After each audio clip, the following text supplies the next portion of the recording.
What up, nerds? Welcome back to the channel for this long overdue stream because someone was selfish and decided he needed to just cancel last week for who knows whatever reason, something about weather or something. I don't know, but we're here now.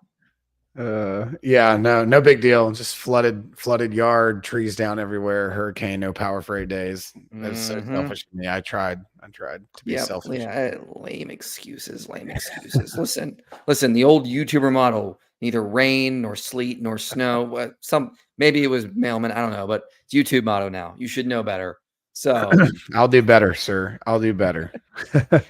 All right. Welcome to the channel. Thanks to Jassoon Productions. Messaged me or commented on something a few days ago and said, "Hey, I made a new open for you or opening music by combining my music with Apostate Prophet's opening music." And I was like, this is pretty nice. I'm going to use this. So thank you for that. I really enjoyed it. I want to give a shout out. But today we're here to talk about a video that Holy Kool-Aid put out a little while ago with the great scholar James Tabor. It was interesting interview. I think they're once again promoting another course.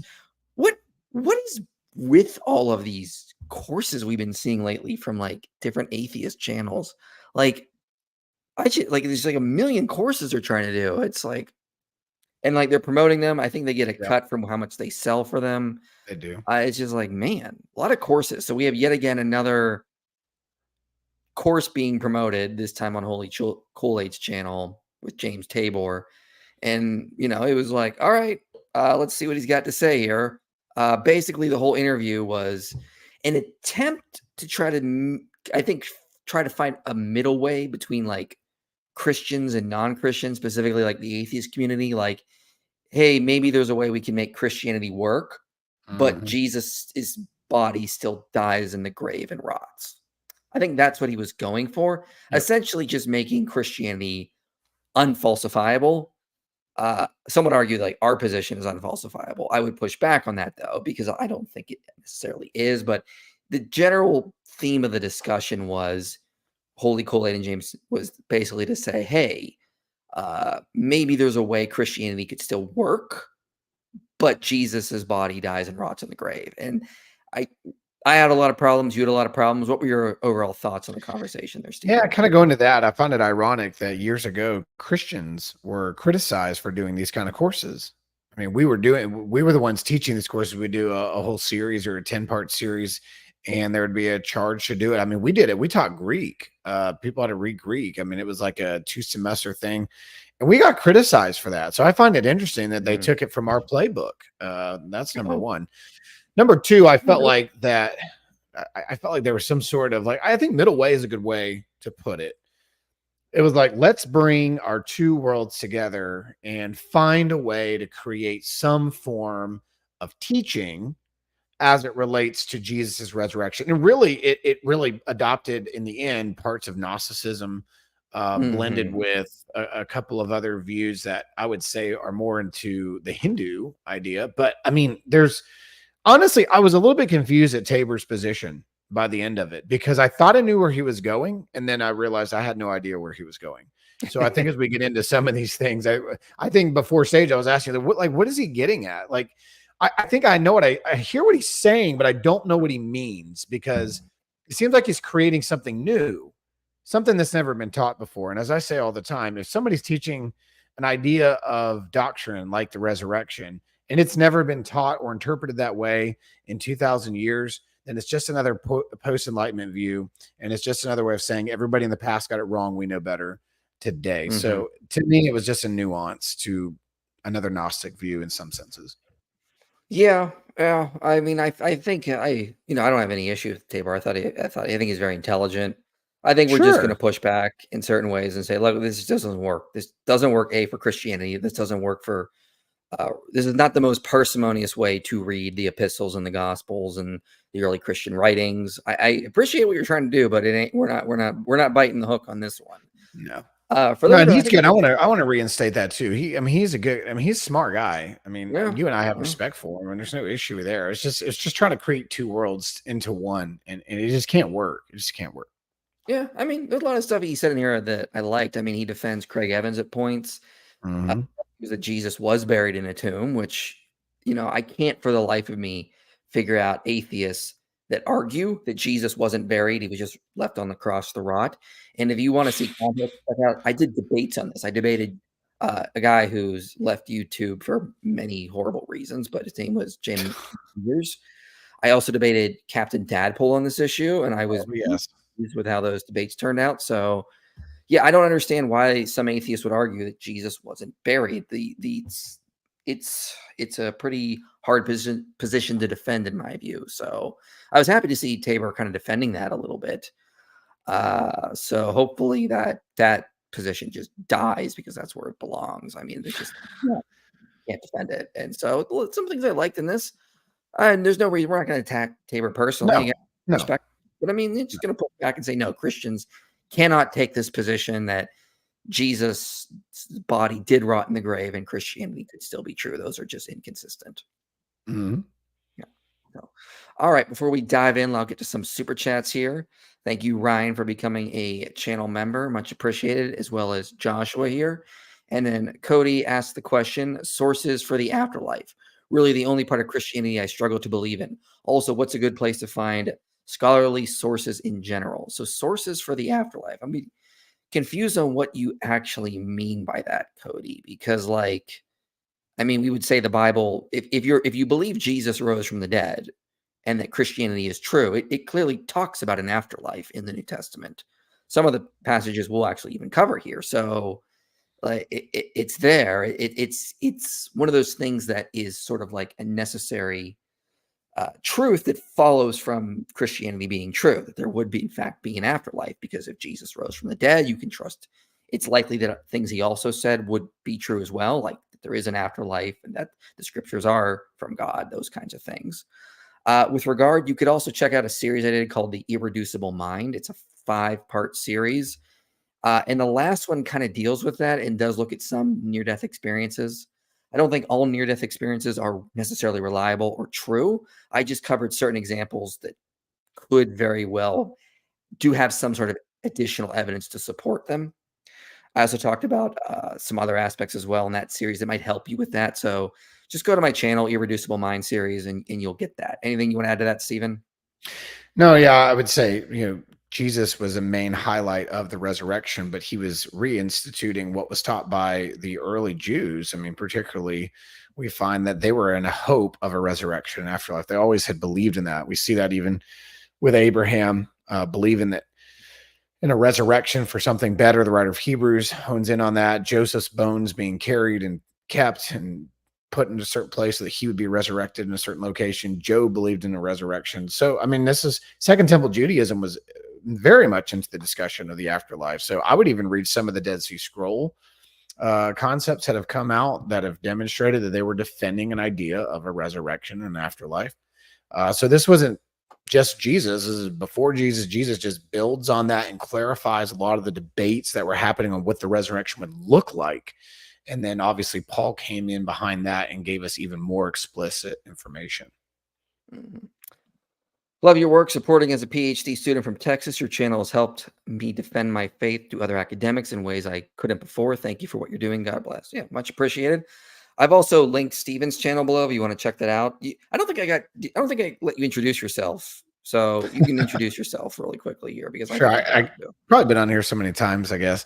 Yeah. So my name's Stephen Boyce. I particularly do a apologetic ministry through Explore for the longest time. Did a side gig really just on podcasting, just podcasting for about 2 years called Facts. And all we did was focus particularly on the church fathers, the apocryphal works, canon, text, and scripture. And then it built into a YouTube channel this year. It's pretty new. And so we do anything in relation to that. Did my PhD work in studying canonicity and textual criticism, particularly focusing on the early patristics like First Clement, Epistle of Barnabas, the letters of Ignatius, Didache. All of those were part of my doctoral work. So I spent a lot of time on the New Testament. New Testament's a major theme, especially canonicity and also claims and reliability within the Gospels themselves. Compared to, I did a lot of work on the Gnostic Gospels. So Yeah. there was a lot of work between them. And to be clear, you do have a accredited PhD now. When you Yep. got your Yep. PhD, it wasn't accredited, but then the university or college got accreditation later, and then they like accredited some degrees. Is that correct? Yeah, yeah. It was a lesser accreditation before, but then they actually worked with another institution and got all that done. So yeah, no, that was a big thing for some of the atheists for the longest time. I They know. rode Oh, that horse for a God. while. It's like so certain accreditations weren't good for them, and I'm A sure it'll always be character something. assassination. Yeah, Yeah, yeah. yeah. There's Anybody can read. 1,000 atheist voices have cried out knowing that you now have an accredited degree. It's the end of the world now. It's because I saw that Yeah. train they were writing. You can't trust Stephen Boyce. He went to like a degree mill or something, and it's like, oh, shut up. Yeah, and then it's funny. Some of the biggest critics on that actually sat down and read a lot of my research and asked to use permission for it later. Well, good. So I'm yeah, it's glad like that it's there pretty was. cool. It's like somebody that wrote it like a whole entire article about it was just misinformed, and then they were like, I sent them my dissertation work, and they're like, "Wow, can I use this?" It's like sure, like so it was pretty cool how that worked out. I'm glad that that worked out. I hate the fighting. I fight when I'm forced to. Hint, hint to some that are watching this, but I mean, I'd rather not. Don't force me into a corner where I'm going to fight. I'd prefer to have nice intellectual Sure, conversations. of course. That's what I want to do. We'll do one more super chat and then we're gonna move on here. Answering LDS says, "Hey IP, I recently had a friend convert to Catholicism, but part of his conversion was due to Ron Wyatt's false discoveries. How should I approach this?" Okay, Oh boy. where to begin? Okay, first of all, immediately you got to correct that. Immediately you be like, hey, it's great you're a Catholic. It's great that God used that to sort of like get you interested in Christianity. But like Ron Wyatt was a con artist. He got so many things wrong. And the best thing to do is go, but you know what? We do have a ton of archaeological evidence for the Exodus. We have a lot of archaeological evidence for the Bible, like go through Kenneth Kitchen's book on the reliability of the Old Testament. And not only do we have archaeological evidence, because I don't think you can just make a case for the Exodus on archaeology, despite what some of my critics have said. I think you need to use internal evidence of the Pentateuch and the book of Joshua as well to support that. You actually have to go in and show how this is a reliable account. It has all these internal markers that support the account. So go through that. Go through my Exodus Rediscovered series. Check out some of the stuff David Falk has put out, and just say, listen, Ron Wyatt is not your go-to guy. There's a Mhm. lot. There's many better scholars out there to use, and so maybe God uses to wake you up, but correct that immediately because if you don't, and he finds out Ron Wyatt was a con artist, that could really hurt his faith, and that shouldn't happen because there's good evidence Christianity is true and that the Bible is true. And I hate to see when people walk away because they found out young Earth creationism was false, and so they left Christianity, or they found out the Ark wasn't on Mount Ararat that Ron Wyatt supposedly discovered, so they walked away. That kind of stuff. So I just say, hey, dive in immediately and just show him the good archaeology. Agreed. Awesome. All right. We will get to some more super chats in a bit here, but I want to get into this video here. So let me put this up here. So it's on Holy Cool H channel. The full interview is linked below if you guys want to check that out. We're going to just play some clips here. So let's make sure I have a speed. I need normal. Just do normal. But the real stickler, I think, is when you say they quickly and soon after experienced appearances or sightings of Jesus that convinced them he was raised from the dead. I think that is something we don't have clear records on. And if I go through the text. I hope we can do that quickly. We don't have to go into all the details. I think we're going to see that it's not so clear after all. So he says it's not clear. We don't have clear records on the early appearances happening right after the resurrection. I would immediately push back on this for a number of reasons. For one, all the Gospels agree the tomb was discovered by women and they experienced the divine on Sunday morning, some form of it. You have what C.H. Dodd in his book More New Testament Studies suggests as an early tradition, which is Luke 24:34, where it says, "The Lord has risen indeed, and he has appeared to Simon." That appearance isn't in the Gospel of Luke. It seems to be like this early oral tradition that it was handed down to Luke that suggests that, that there was some sort of tradition early on that someone had appeared to Simon Peter. Anything you want to add to that before I want to play a clip to where I think Tabor sort of contradicts himself here later on, but anything you want to add to that? Yeah, we have a lineup of women that are mentioned in each individual gospel, some nuances, whether you're talking about Joanna and Luke's. But I agree with Dodd. I actually do think that Luke had received this from some sort of oral tradition that was regularly stated in the church, because we find later that traditionally that's exactly what they would say in lingo. And you see a lot of churches try to mimic today. The Lord is risen. He is risen indeed. Like there's that reciprocating discussion. So I happen to agree with Dodd. I think that is correct. We also have John and Peter who eventually ran to the tomb themselves and found it empty. And there's multiple attestation of this. The only way that you could deny that is to say that the gospel accounts are incorrect. And you'd have to say all four are incorrect because all four demonstrate these narratives.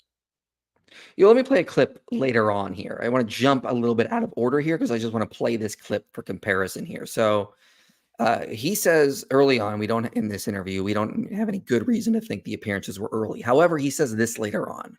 Is everybody's missing a single point, that whoever buried Jesus, according to all our records, it's someone named Joseph of Arimathea.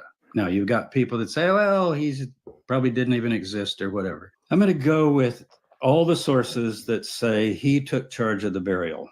Explain it however you want. That's the evidence of our text. I like what you said at the beginning. Let's go with what the texts say and then kind of try to figure out, is that credible or not? Okay, here's my problem, Stephen. When it comes to Joseph of Arimathea burying Jesus, James is willing to say, hey, listen, all our sources confirm this happened. All our sources also agree, though, that the tomb was discovered on Sunday morning empty by women. So why not go with that? Why not also agree with our sources that the appearances were early and only a few days after Jesus was crucified? It seems like we have a double standard here. He'll use that for Joseph of Arimathea, but not for these appearances. And there's more for the women, evidentially, in the text than there is for Joseph of Arimathea.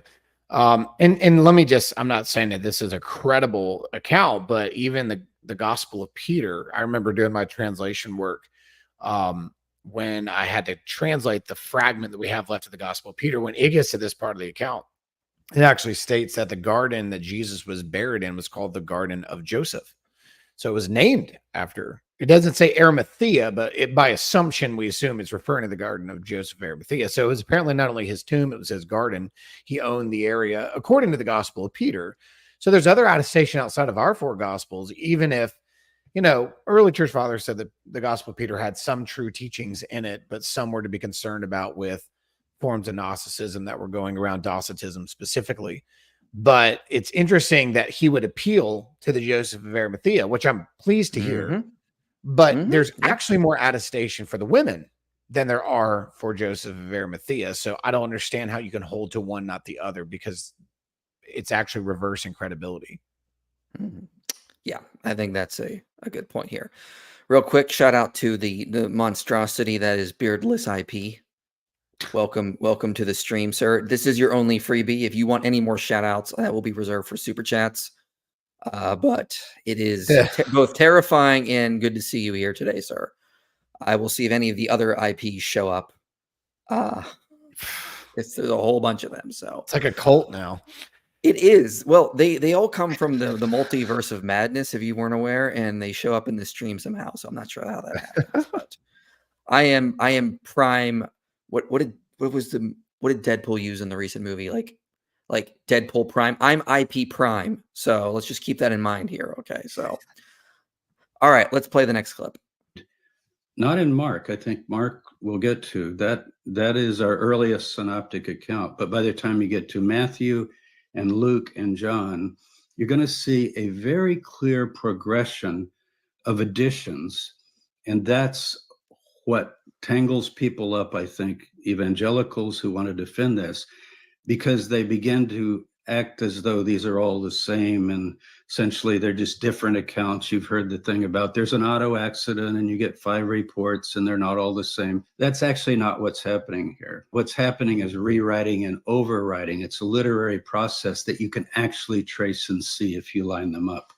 One is using the other and adding something, and then the next one and the next one and the next one. So it would be more akin to if I recounted a story of an automobile accident, someone else wrote that down, and then decades after the fact, then someone else took that account and added to it later, and just so on and so forth. So Okay, so it seems that Tabor is basically saying that the Gospels accumulated material over time. What are your thoughts on that, Dr. Boyce? Yeah, I mean, John's perspective of this is so different from the synoptics that can't even be said to start with. And even in the synoptics, I find this ironic because in the synoptic accounts, what gets accused of the Gospels is that they contradict each other on a couple of things. One, the positioning of the angel, the number of the angel, the appearance of the angels.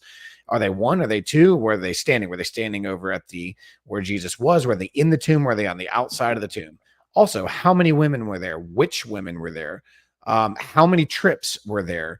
These things are debated. So if they're just simply copy, paste, build, why do we have different, it almost appears like different timelines as to when they appear, how many, which ones, which direction they came from, who they saw, who they talked to, what the message said, the appearance of the angels themselves.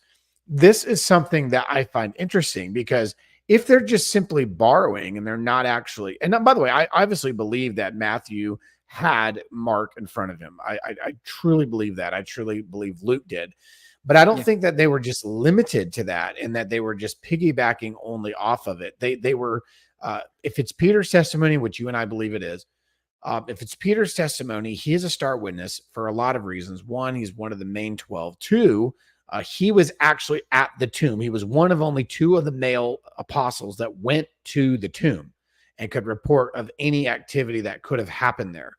So naturally, Luke and Mark, if Mark's reporting that, Luke's going to be following in line with that. Whereas also you're going to find Matthew doing the same, because neither Luke nor Matthew were at the tomb. Now, John was at the tomb, and isn't it interesting that he has nothing similar to the perspective that the synoptics have about the tomb? Yeah. And that's because he had his own independent thoughts about what he saw, perceived, and experienced there. So I don't buy this argument at all. I don't even see it consistent to with how the Gospels are laid out. Yeah, and I want to add some slides here. So let me just add to what you say. I mean, when Luke is adding to Mark, and we agree, he either had Mark's notes or he had Mark in front of him. I know Craig Evans thinks he had like Mark's notes, so leave that as a possibility. But one of the things that Luke Vandewey notes in his book, Living Footnotes in the Gospel of Luke, is that when Luke is like adding to accounts, he's adding material that's very Semitic. It contains tons of Semitisms in it, which is really interesting because he was a Gentile, most likely. And when he's writing the Acts and he's writing the we passages, the famous we passages in Acts, almost deplete of Semitisms. His opening prologue, deplete of Semitisms, not a lot there. But when he's adding material like the infancy narrative or additional stories about Jesus, they're filled with Semitism. So James Edward found that the synoptic material independently found in Luke contains 400% more Semitisms. Okay. The material also contained 28 of the 44 named individuals in Luke. Names were also likely included as lists of eyewitnesses. Yep. Another interesting scholar says this. In fact, with respect to many of the criteria, the hymns appear more Semitic than does the narrative, considering the the results, one can hardly escape the conclusion that Luke 1-2 is translated from a Semitic source or sources. So what's interesting is when we actually look at what Luke is writing, it's filled with Semitisms. And in terms of this idea of development of adding on, I did a video many moons ago, called "Did the Gospels Evolve?" And were they just sort of adding things? And what's interesting is if you look at the resurrection appearances, yeah, you could say, look, you have in this is a chart from the video I did all those years ago. So you have 2 in Mark, then Matthew has 4, then Luke has 5 miracles, John has 7. But at the crucifixion, Mark has 2 miracles, Matthew has 4, Luke has 2, and John has 0. Miracles performed during Jesus's ministry, 20 to 22 to 21 to 7. So if they're just adding material, this is sort of out of whack here. That it doesn't add up. You could only make this case for the resurrection. But I mean, as you said, they're also not just adding material. There are differences. It seems weird if they're just sort of accumulating material over time. That doesn't fit with the actual data we have when it comes to the Gospels. No, and Luke even brings a whole new perspective in with the 2 disciples on the road of Emmaus, and he lists specifically one and silences the other, which was a technique to give you an idea of who his source was. That Cleopas was probably the one he interviewed on this. So he was clearly not dependent only on Mark's gospel. He clearly had received information that goes beyond Mark's gospel about the resurrection and discussions about the resurrection, what the inside group thought about the resurrection, because he gives us insight to these 2 walking and talking like, well, I can't believe this, and some insight to their perspective and Jesus appearing to them. So Luke has a totally different perspective. I think he rarely uses Mark in the actual resurrection accounts. I think he only uses a basic setting. I think his is very different. His is more closely aligned with some of what John says than it is actually with Mark. Mm-hmm. And so I don't buy this argument just on John's gospel alone, which to me is consistent with the eyewitness report. If Mark is based on Peter and John is based on John, then we're going to see what he said. If you're at a car scene and you see this wreck and you're telling your perspective, you would see differences. You would see different highlights, different emphasis, not just copy paste.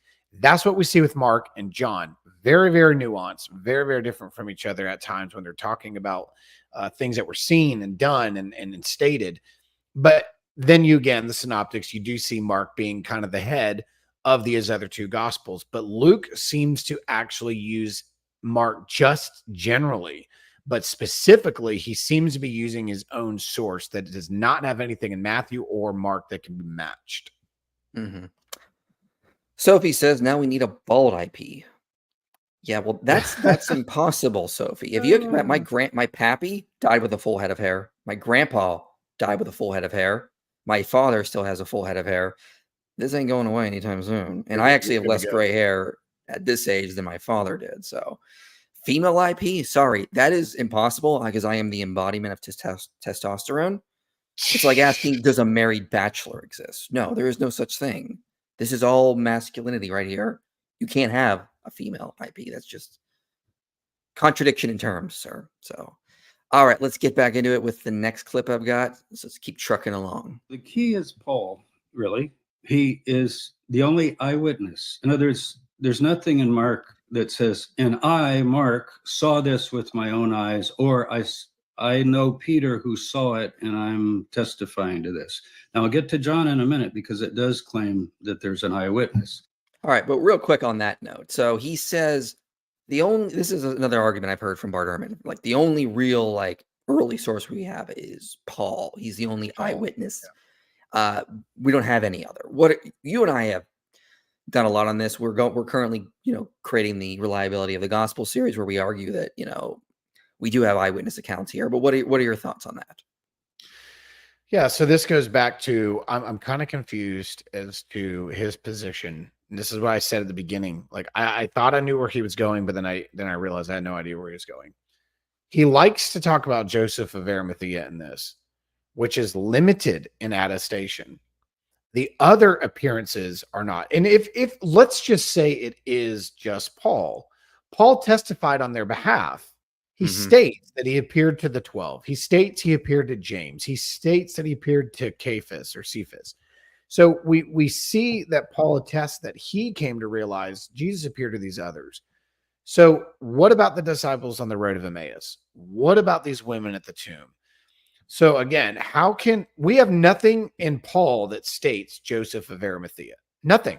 He doesn't mention Joseph of Arimathea as being important to the narrative of the crucifixion, burial, or resurrection. He does mention James. He does mention Cephas. He does mention the 12. So, and then he mentions about 500 others. So why, and this is where I'd ask Dr. Tabor, because again, I have respect for him. You attest to the fact that you believe that Joseph of Arimathea was involved in the burial.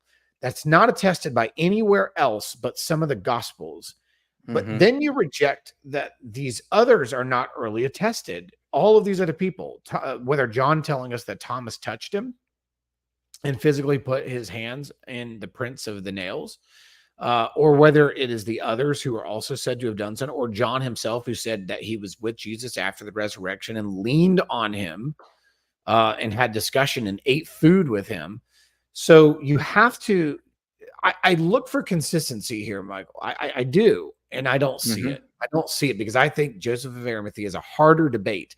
If I was asked to take the debate between the women at the tomb or any of the disciples that had post-resurrection appearances of Jesus versus Joseph of Arimathea bearing Jesus, I would choose the others over Joseph of Arimathea because that's a harder debate. That one is actually harder to defend because we can bring Paul in to attest on behalf of the others. We can't do that for Joseph of Arimathea. So I'm a little confused at the route he's taking at this point. Yeah, I'd also say, like, one of the things we need to keep in mind, and we talked about this in the video that you and I put together, Mark and Eyewitness Account. We talked about this in there. Mark is constantly telling the story from Peter's perspective, like abundantly, like to the point where it's just sort of like getting a little annoying. Like, we get it. Like, you're getting this information from Peter. And church tradition unanimously agrees Peter's Mark's source. Even Justin Martyr confirms this inadvertently because he says the gospel that mentions that Jesus changed the sons of Zebedee to the sons of thunder, that's in the memoirs of Peter. Okay, well, that's only in Mark's gospel. If church tradition had anonymous gospels at this point, they would have ascribed that gospel to Peter because of what Justin Martyr said. Instead, they ascribed it to Mark, probably because it was already named as the Gospel of Mark at that point. And church tradition was that it came from Peter via Mark. And the other thing I'd add is even if Mark said, my source is Peter, I don't think a lot of modern skeptics would believe him. For example, the Gospel of Peter says it came from Peter, and we unanimously reject that. So just naming an individual does not mean we're going to just take their word for it. I mean, I think a lot of these scholars today, I think even Tabor included, rejects that the Gospel of John came from John. So like, what do you want? Like I see this argument not necessarily here, but thrown out a lot. Well, they don't say they came from Matthew, Mark, and Luke. And if they did, you would believe them? No, you wouldn't. Don't give me that. No, I'm with you on that. And it's interesting. The Gospel of Peter actually ends at the very right where the fragment breaks. The only manuscript we have says, I, Simon Peter, with my brother Andrew went fishing, and then it cuts off right there. That's where we lose the manuscript. So it's using his name Simon, his name Peter, and his association to his brother. So there's no doubt it's claimed as to who it's pretending to be. But just kind of like for those that may not watch the video, we have every reason to believe it was Peter. And it wasn't normal for somebody to just come out who's doing a biography at this time to just say, I'm writing this for this person, and therefore, this, and this. But in the Gospel of Mark, I mean, when we find Peter speaking, he's speaking on behalf of everybody in the apostles group. But when you go to Matthew's Gospel, everybody's kind of talking up. But in Mark's, it's only Peter's voice that's heard amongst the 12. Then we find Jesus addressing Peter in place of the whole group as if he's speaking to the whole group, but he individually calls Peter out. Then you go over to Mark or Matthew, and you go over to Luke, and you find out that he's actually calling out all of them, and Peter is not individually called out that same way. And then we find places where it happens in both cases. He's both speaking on behalf of the group and being responded to on behalf of the whole group, all in the same scene. We find that in Mark 11, 21 through 22. We also find that when Peter's on the scene, all of a sudden the details go up. When he's gone, the details are very general and basic. And then the whole gospel is pretty much based on whether Peter understood Jesus or misunderstood Jesus. The whole narratives were taking that direction. And then Peter, involved in gaining knowledge of the resurrection, was distinguished from the others in the Gospel of Mark. In verse 7 of chapter 16, tell my brothers and the disciples and Peter. Make sure you tell Peter. He's distinguished there. We don't find that in Matthew. We don't find that in Luke. We don't find that in John. Then we talked about all the inclusio eyewitnesses and the writer's perspective and identity for Peter. So we have every reason to believe that what all the church fathers before, I mean, everybody, everything says, from Papias to Jerome to Origen, Tertullian, Irenaeus, all of them are telling us that these are the, and Justin Martyr, these are the memoirs and the teachings and sermons of Peter that were collected by Mark, and Mark wrote them down for him. The internal evidence, the external evidence are connected. They are not, that they actually harmonize. What's being claimed to them is demonstrated and can be fully defended from the intrinsic evidence itself. So why should we think otherwise? But we just wave the hand. We just wave the hand at these things because no one then knows what we know now. These people didn't know, including the fact that some of these church fathers are in the churches of John Mark. When Mark went down and started the churches of Alexandria, some of these that are attesting to his involvement are bishops in the churches that he started. So there's also a chain of custody and connection there too. There's no contradiction on that. So to me, it's interesting how that easily gets waived, but there's actually a strong case for it that's being waived off. Well, you're only saying that because you're dogmatic and you're an apologist. That's the only argument the atheists tend to use now. So there's not anything you said we can dismiss because of that. Checkmate, Dr. Boyce. Well, I can't help that. I'm just, we're here to talk about the data. I don't want to waive. So this is the thing, like when I look at Dr. Tabor, I'm not trying to wave him off. I'm trying to understand him. Like, I hear you. I understand what you're saying, but show me consistency. And maybe at some point we'll get better answers from this. Hey, oh wait, I already did that one. Also, what do you have for upcoming debates? So I will be debating a sociologist. It's going to be recorded and then uploaded, I think, on November 4th. Pretty popular sociologist. He's written some books that I've talked about him on my channel. Really looking forward to that. The debate is like, which is better for humanity, secularism or Christianity? I might be doing another debate on that with a very famous new atheist, maybe in February. I'm still looking to get a Muslim to debate me on which is better for humanity, Islam or Christianity. We tried to get Muhammad Ajab. We tried to get the Muslim Cowboy. No biters. I'd prefer to debate a big channel. I don't want to debate I want to debate a channel worth my audience's time. So, so we'll see if any of it takes. I got some interesting data I'd like to talk with him about. But yeah, that's what I'm working on. Has the cosmological argument, teleological. Has the teleological argument been debunked? Don't see it being used. No, I don't think it's been debunked. I just don't think it's as powerful as some people assumed it was. I think it's like, as Luke Barnes said, it's like a secondary good argument alongside like the cosmological argument. Yeah, and there are some. Yeah, I agree with that. I think there are some scholars like Seth Hart trying to strengthen it right now, though, from evolutionary biology. So we'll take a look at that when that stuff comes out, and maybe we will get into that. Michael Kelly says, this guy claims remind me of the Episcopal ghost in C.S. Lewis's book about heaven and hell, The Great Divorce. You mean Tabor? Yeah, I think a little bit, perhaps, especially his overall views. I think you're only saying he reminds you. Yeah, I can see it. I see it. I see where you're coming from. So, yeah, interesting. Great book. Everyone should read that book. Absolutely. Sure. Absolutely. Is the Shroud of Turin the real deal? What do you think, Dr. Boyce? I'm open-minded. I'm not quick to change my mind on anything, but I'm also very open-minded to things. I was never for this. I didn't think it was. Let me just say, I don't think it's necessary to defend the accounts of the death, burial, and resurrection, specifically the burial and resurrection here. I think that it is intriguing. I think that some of the new research has my ear and eye, but I'm not hoping and hinging on anything that's discovered by it. I don't want to dismiss it and say it's not. I think that there interesting things about it that they're discovering now that we're putting technology to it and its usage. And I think that some of the dates that were given to it are now being debunked and shown that it is in the right timeline and the right kind of fabric. So I think there's arguments for it. I'm not convinced yet. And honestly, Michael, it would take me a couple more years to be fully persuaded of something like that. But I don't think we need it. But I don't think we should ignore possible nuances that are being discovered in its investigation. Yeah, and also the new studies, David Falk, who is a Christian, did look at them and he's like, well, these aren't really saying what people think they're saying. So let's put the brakes on this a little bit. Let's wait to see.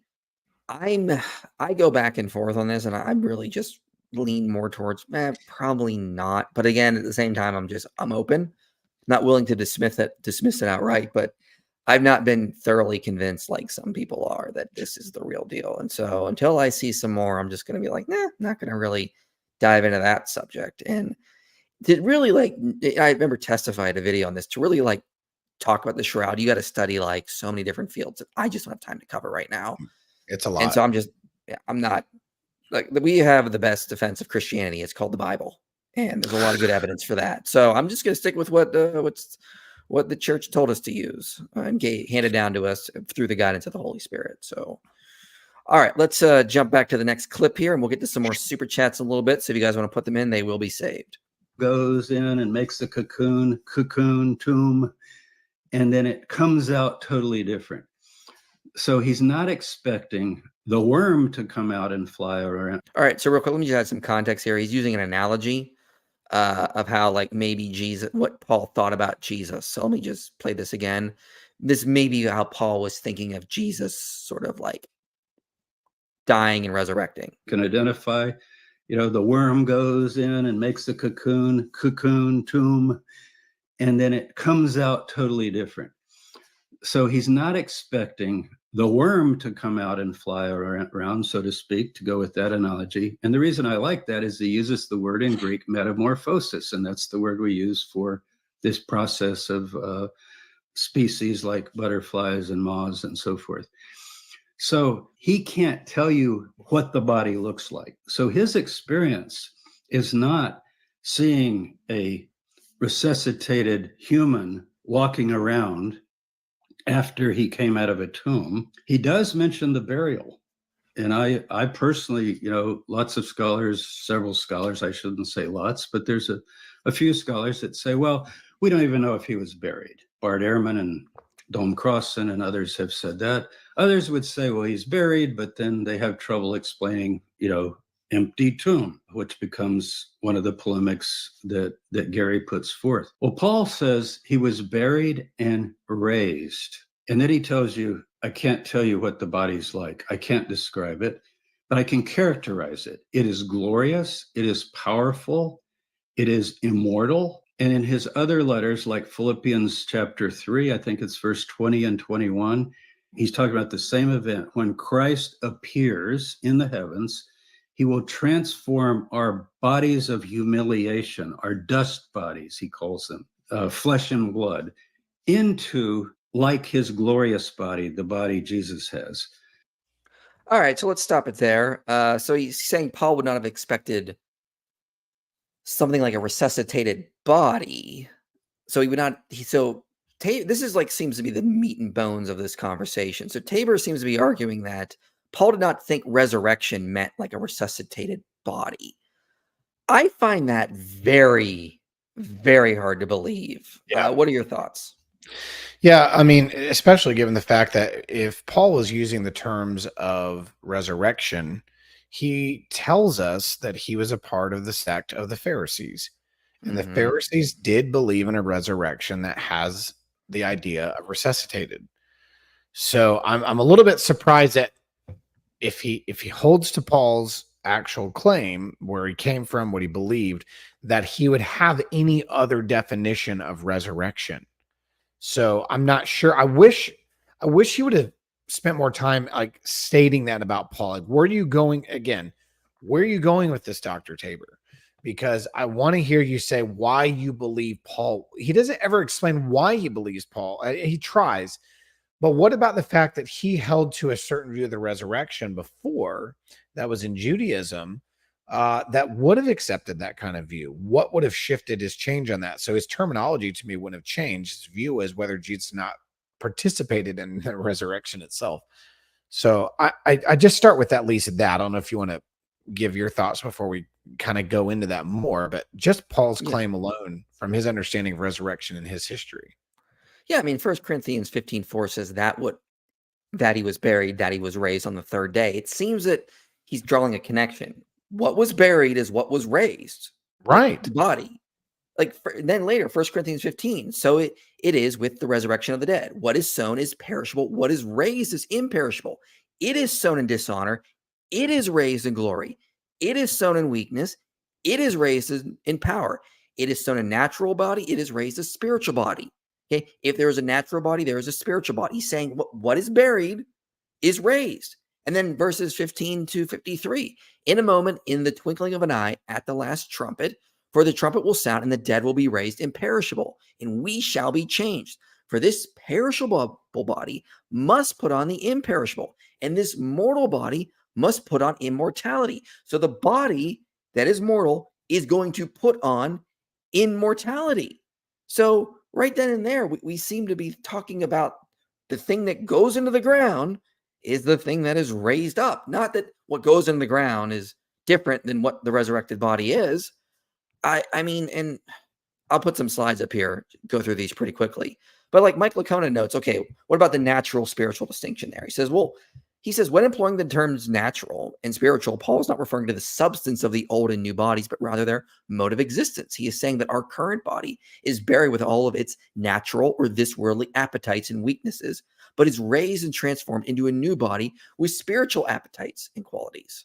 And he went through, like Conan in his book goes through all the instances of this word natural that we translate as natural. It never refers to like a dichotomous aspect of referring to like the opposite of like some sort of spiritual ghostly type substance. It's not what it means.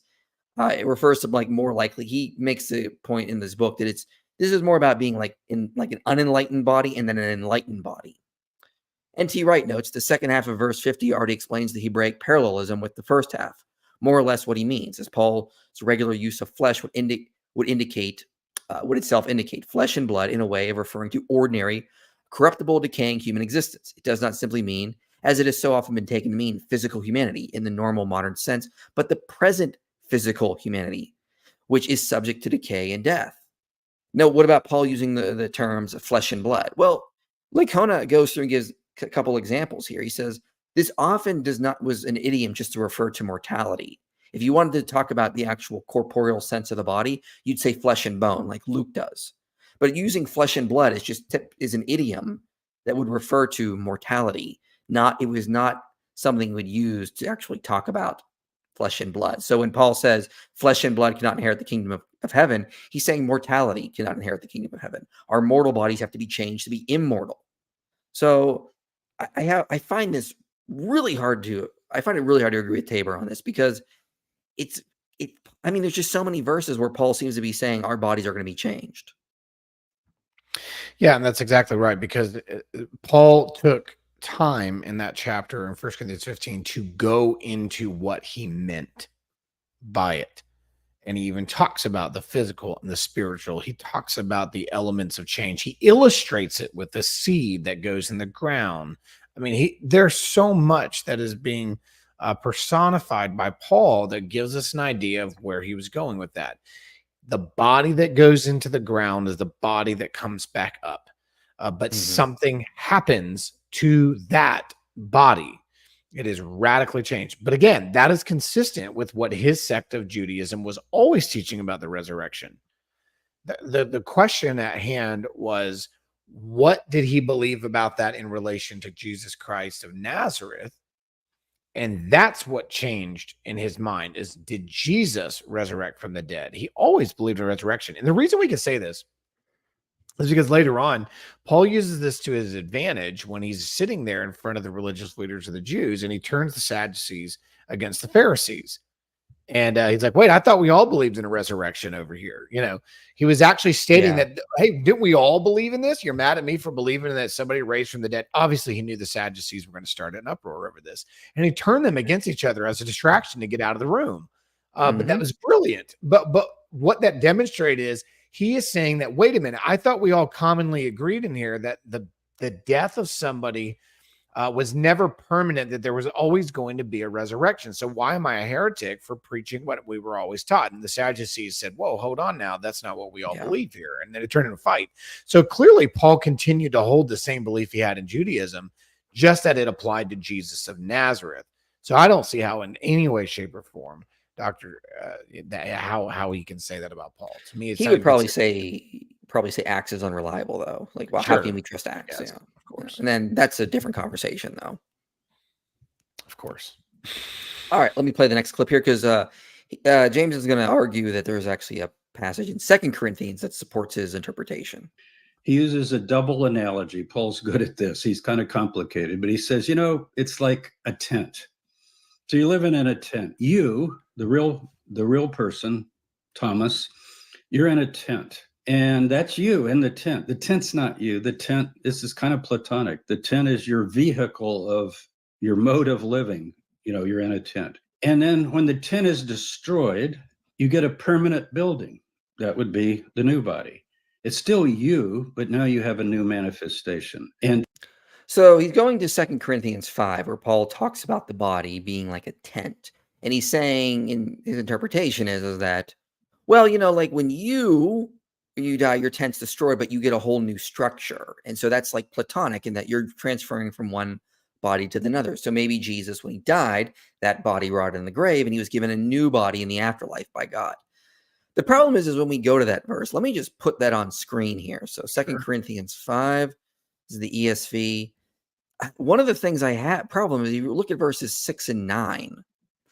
So we are always of good courage. We know that while we are at home in the body, so we're home in the body, so that while we are at home in the body, we are away from the Lord. For we walk by faith, not by sight. Yes, we are of good courage. We would rather be away from the body and at home with the Lord. Okay. So whether we are at home or away, we make it our aim to please him.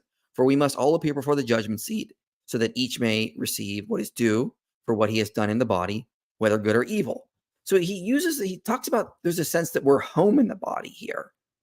If we're at home in the body, then there's something important about this body that's still at home. It's sure to be with God is also to be at home, but also to have a body is to be at home. And it seems to be, in my understanding of this, and you can, of course, correct me if I'm wrong, that there's something very important about the bodies that we do have. Not that we need to get rid of them, that they need to be transformed or changed, as he talked about in his first letter to the Corinthians. Yeah, and this is the early church position too. Augustine of Hippo said, should anyone say that the cause of vices and evil habits lie in the flesh, because when the soul is influenced by the flesh, it lives in such a manner? He goes on to say, but notice that the apostle, who in discussing the corruptible body had used the words, even though our outer man is decaying, goes on a little further to say, for we know that this earthly house in which we dwell will be destroyed, for we have a building from God, a house not made by human hands, eternal in the heavens. On the other hand, our corruptible body may be a burden to our soul. On the other hand, the cause of the incumbents is not in nature, the substance of the body. Therefore, aware that we are of its corruption, we do not desire to be taken from the body, but rather be clothed with immortality. In immortal life, we shall have a body, but it will no longer be a burden, since it's not corruptible. So obviously what Augustine is interpreting that same section, because that's his commentary there, is that the body is groaning, it's aging, it's corruptible. And so that body recognizes that there's something that has to change about it. There's a heavenly body, the resurrected body, that takes the corruptible and shifts that to incorruptible. And it's the heavenly and the earthly body meeting together. And so but that's consistent. I mean, even later on, Clement of Alexandria, for we are in this tabernacle groaning, desiring to be clothed with our house, which is from heaven. If so, that being clothed, we shall not be found naked, for we walk by faith, not by sight. And so he's going to the same thing. We realize that there is a better body, and our body wants that. It's not that we're leaving this one. That's the Gnostic view. The Gnostic view is we got to escape this body and find a better spiritual one. And that's the Gnostic view all throughout the entire writings of Gnosticism, that physical matter is evil, and we have to get away from the evil physical body. The early church fathers always understood Paul to be teaching that the physical body is not evil, it is corruptible, and it has to take on incorruption to enter an incorruptible kingdom. So there's a transformation of the body. Something has to change about the body in order for it to eternally dwell in the presence of God in the eternal kingdom. Yeah. All right, we're going to get to some super chats in a minute. We're going to play the next clip before we do that. He says he saw it. I think he's sincere. I don't think he's a fraud. You say, well, you think he's deceived. I'm not making a judgment on that. I'm simply saying this is what he said. You could be an evangelical Christian and go with this as long as you can go with what I'm getting ready to say about these other accounts. So he's equating his experience with the others, and he's the only one that we know who has met and talked to James and Peter. Just for people who don't know, he's talking about Paul. He's talking about 1 Corinthians 15, where he lists the appearance that Jesus appeared to Peter, and then the 12, and then 500 at once, and then the last of all, he appeared to me. That's what he's talking about. I'm talking about eyewitness. He said, I saw them. I assumed they discussed what was your experience, what was mine. And now he goes, and last of all, I had the experience.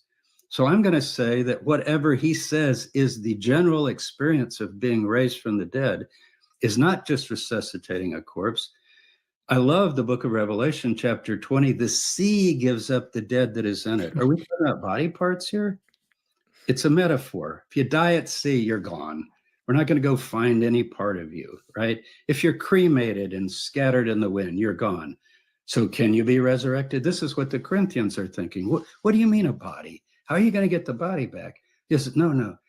You're thinking that this is a spiritual body that God will create and give to every human being. So when Paul has this experience, this vision, and he sees this spiritual entity, he's basically saying that's also what the disciples experienced. And because he's the earliest testimony that we have, he's the only eyewitness testimony that we have, you're coming to the conclusion that most likely this was what everyone was experiencing, was this type of a vision, this type of a spiritual entity, and not a physical body, but that was a later addition to the texts. Yeah. And all right, let's stop it there. I think we kind of got the point. So his basic point is that when Paul lists he's sort of moved past the argument. Thinks he's already established, we've disputed, but he thinks he already established that when Paul said Jesus was resurrected, he wasn't resurrected in a physical sense, like the body in the grave came back to life. So then he says, well, if that's what Paul experienced, then the others who experienced Jesus must have also experienced something like that. That's problematic. And I have one slide I want to show really quick because William Lane Craig has addressed this in detail. So in including himself in the list, Paul in no sense implies that the foregoing appearances were the same sort of appearances as the one to him. He is concerned here not with how of the appearances, but with who appeared. And we can use a simple analogy. Like, I've met Stephen Boyce. I've also met people here in Tucson. Stephen, have we ever met face-to-face? No. But we met on Zoom and on live streams. I mean, like, Multiple times. giving you a list of people I've met or people I've talked to is not the same as saying, is not to say I've met and talked to them all in the same manner. So just Paul listing who Jesus appeared to, it would not logically follow that they all experienced Jesus the exact same way. So I don't think an atheist would accept this in reverse. If we were to say, well, that Jesus appeared to, in the Gospels, Jesus appears to them totally physical, totally body. That's how Paul must have seen him in the light on the road to Damascus. No atheist would accept that. But we're supposed to accept the reverse, that if Paul had some sort of divine vision, then therefore no one experienced Jesus in a physical manner. That doesn't follow at all. There's a lot of problems here with his reasoning. Yeah, I found it interesting that he appealed to Revelation 20 on this. The sea in the apocalyptic literature is not meant to be taken literal. Most of it says there's no more sea there, right? It says there's no more sea. Sea was a sign of fear and uncertainty and instability. These were people that were, and that's where the beast came out of. The beast in the book of Revelation came out of there. But I do find it interesting that the early church fathers actually debated how the resurrection works for people who were burned to a stake, thanks to Nero, how people who were eaten by animals in the Colosseum, like how do they get resurrected? I mean, they go through great lengths.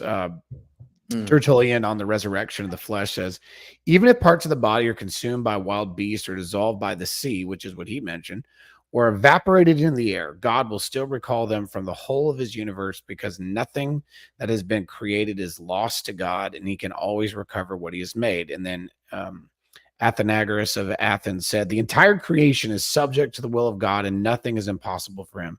If the elements of the body are dispersed, even if they're digested by a wild beast, they are not beyond the reach of God's power to bring back together at the resurrection. So he's trying to figure out, like, well, what if an animal, like, how does God resurrect the body that was put out by the dung of the animal? Like, what does that work? And so these were things that the early church was debating, but they weren't debating that whether or not that person was going to have the body he had on earth is just left behind and he gets a different one. Their debate was, how does it work? Yeah. How does it work for a guy that's burned in a fire, thrown into the sea, eaten by an animal and digested? How does the resurrection work for them? And they rest in the fact that if God can create man from dust, the very molecules, then he can resurrect the physical bodies that have been consumed by fire, by water, by animals, and also bring life from that, just like he brought man from the dust to begin with. This is where the early church was debating. They were not debating a different perspective. This is how they understood Paul's teaching on the resurrection. This was their earliest interpretations of Paul. What I would find odd is that, the early church believed Jesus physically resurrected. What went into the grave came out.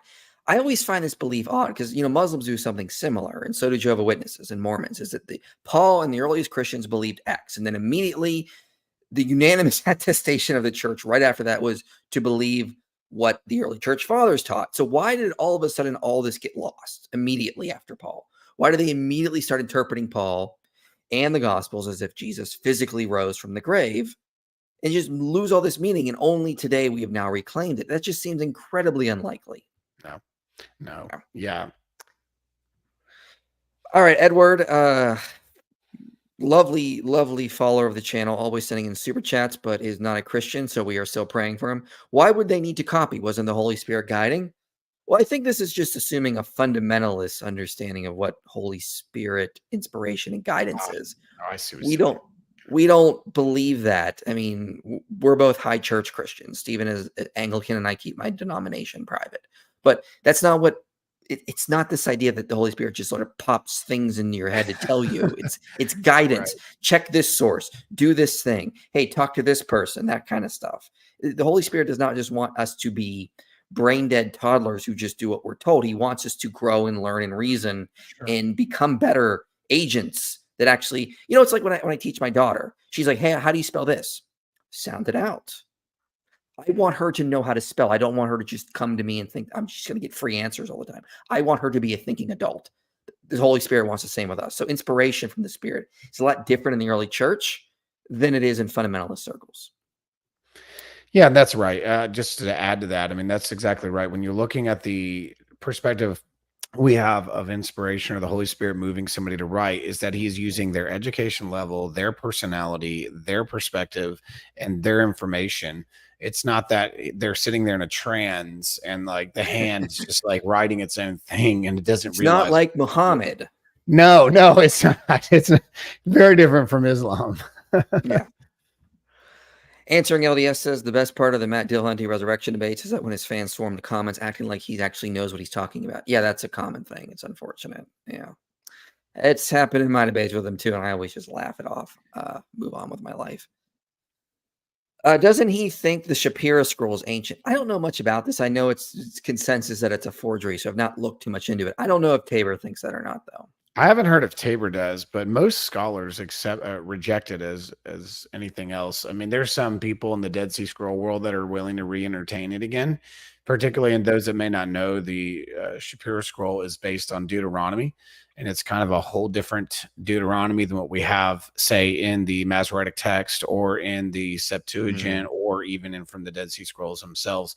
So, he claimed he found something pretty close to the Dead Sea, and when he claimed he found it, people ridiculed him. He actually committed suicide. Yeah, that's unfortunate. Yeah. So he was pretty criticized over this because it was a forgery, and it's been dismissed by most. But there's some that are willing to open that again, and why not? Because if it's an opportunity to discredit something else, that's the only reason it's even being entertained anymore. But it's a forgery, and I'd be shocked if Tabor believed it was legitimate. He might be willing to say we should reopen the discussion, but I don't know if he would. I'd be shocked if he said he actually believed it was genuine. Yeah. Idealism is bunk, and so is James Tabor's claim, says Catholic IP. Well, idealism is not bunk. It's I would say most views end up collapsing to it for the good. But how do you know I'm not Catholic IP? I keep that private. I could very well be, or I could be Orthodox IP. I could be Lutheran IP. You may not know. I may even be Anglican IP or Coptic. We can only IP. hope. Oh, wait.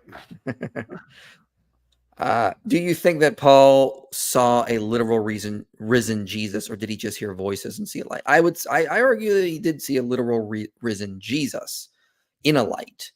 I wouldn't say that, because the disciples saw a literal risen Jesus, therefore Paul did. I would say that I think from the actual evidence that we have that he did see a physical Jesus. What are your thoughts, though? Yeah, I think it was a literal Jesus. The light, it would have been very short on that perspective. But we also forget this idea that Paul speaks later that he had corresponded with Jesus after the event, that there was some sort of training almost that went on. So there wasn't just a one-time event, but I certainly think he saw something and it blinded him instantly. So if he saw it, it would have been very quick. He instantly went into darkness. Yeah. And what's interesting is that's different than the inspiration of the Holy Spirit, because that's Jesus actually physically appearing to someone. Like, notice Paul does not say this is inspiration of the Holy Spirit. He says, like, I've actually had physical encounters with Jesus, or encounters perhaps is a safer thing to say.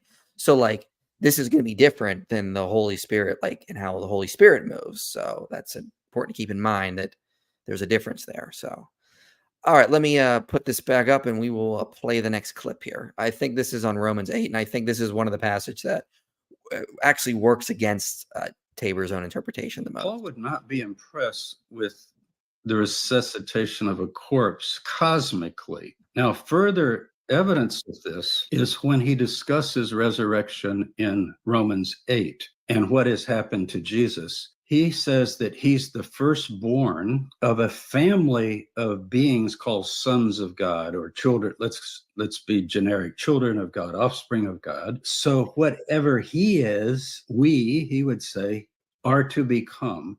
And he's the first of this new genus of beings in the universe. And then he says, and you will be above angels, and you will have the same glory as Jesus, but he's the pioneer or the first in a cosmic process. And then he says something utterly shocking. He says the actual physical creation is also going to undergo this same transformation. And he says it's been groaning in travail like a pregnant woman delivering a baby, wanting its real destiny. Now, this is... Okay, now I think this passage works against him the most. Let me put it up here. So he's talking about Romans 8, about creation groaning to be restored, actually. Now, here are the problem I have. If you go to verses like 21. So verse 21, that the creation itself will be set free from its bondage to corruption and obtain the freedom of the glory of the children of God. And then notice what he says just 2 verses later. So, and not only the creation, but we ourselves. So he's making a comparison here. Not only the creation, but we ourselves. We who have the first fruits of the Spirit grown inwardly as we wait eagerly for adoptions as sons, the redemption of our bodies. Yeah. Now, here's the important point here. It's not that our bodies need to be thrown away and we need to get new ones. Our bodies need to be redeemed.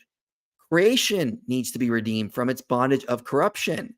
This is not what Tabor's arguing, that somehow, like Jesus rotted in the grave, Jesus's body rotted in the grave, and the spirit of Jesus got a new glorified body.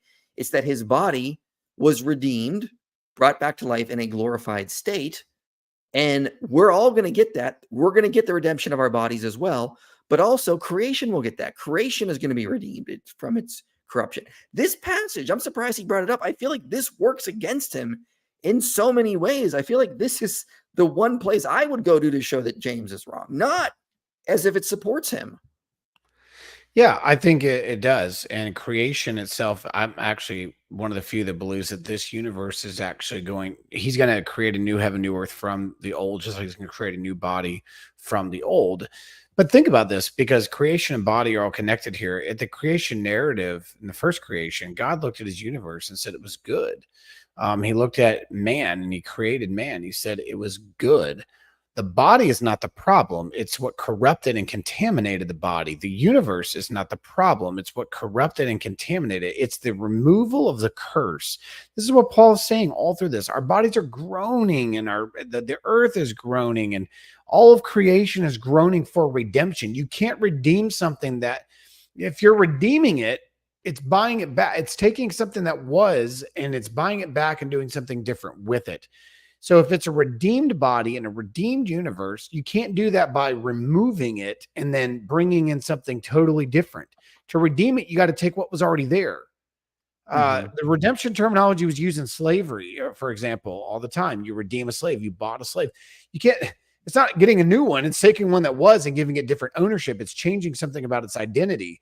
Our identity as humans were made in the image of God. We are the Imago Dei. The Imago Dei was pleasing to God. He said it was good.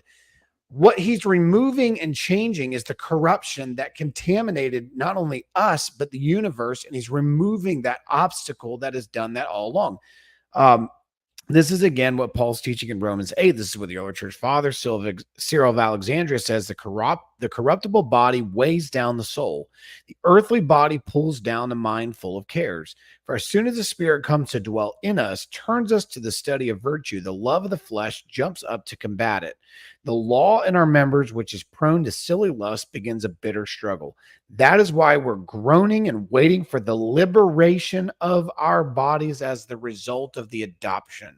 So Cyril of Alexandria clearly believes what's going to go away is the fight between the law of the flesh and the law of the spirit warring against our members.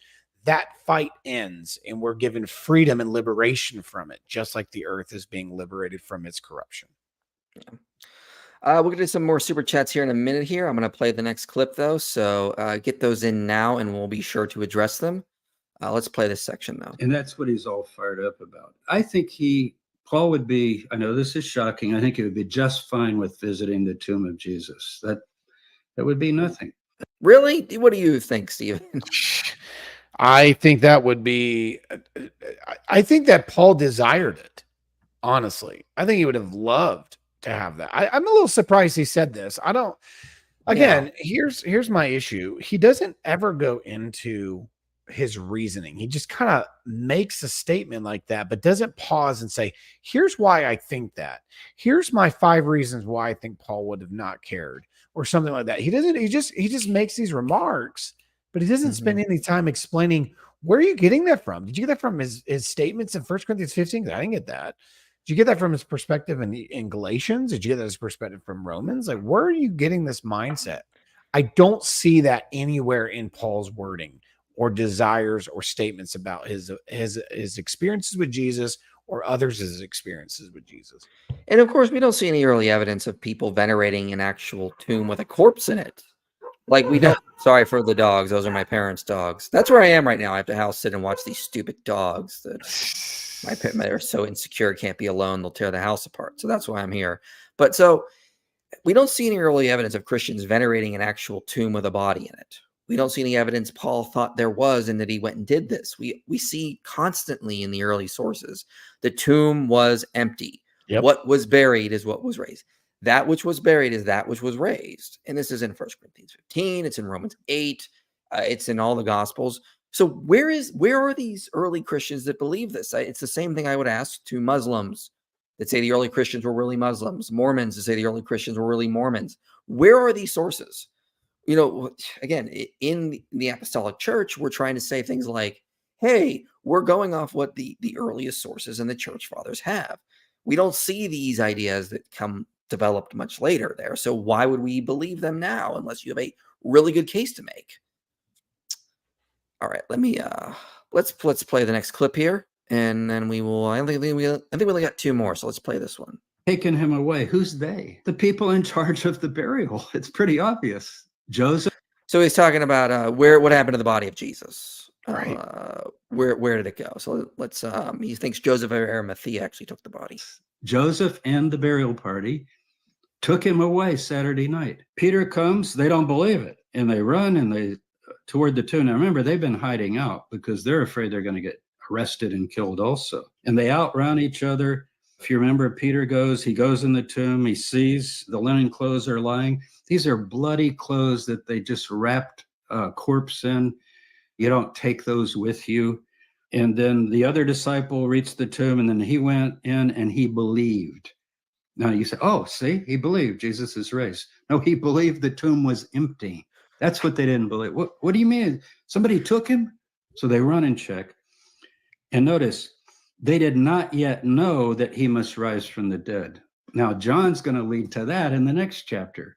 And that's when they go to the Galilee, remember? And they see him when they're fishing. Okay, so there's a lot of issues here I have, and that's why I wanted to include that for sure. So he suggests that maybe Joseph of Arimathea took the body Saturday night.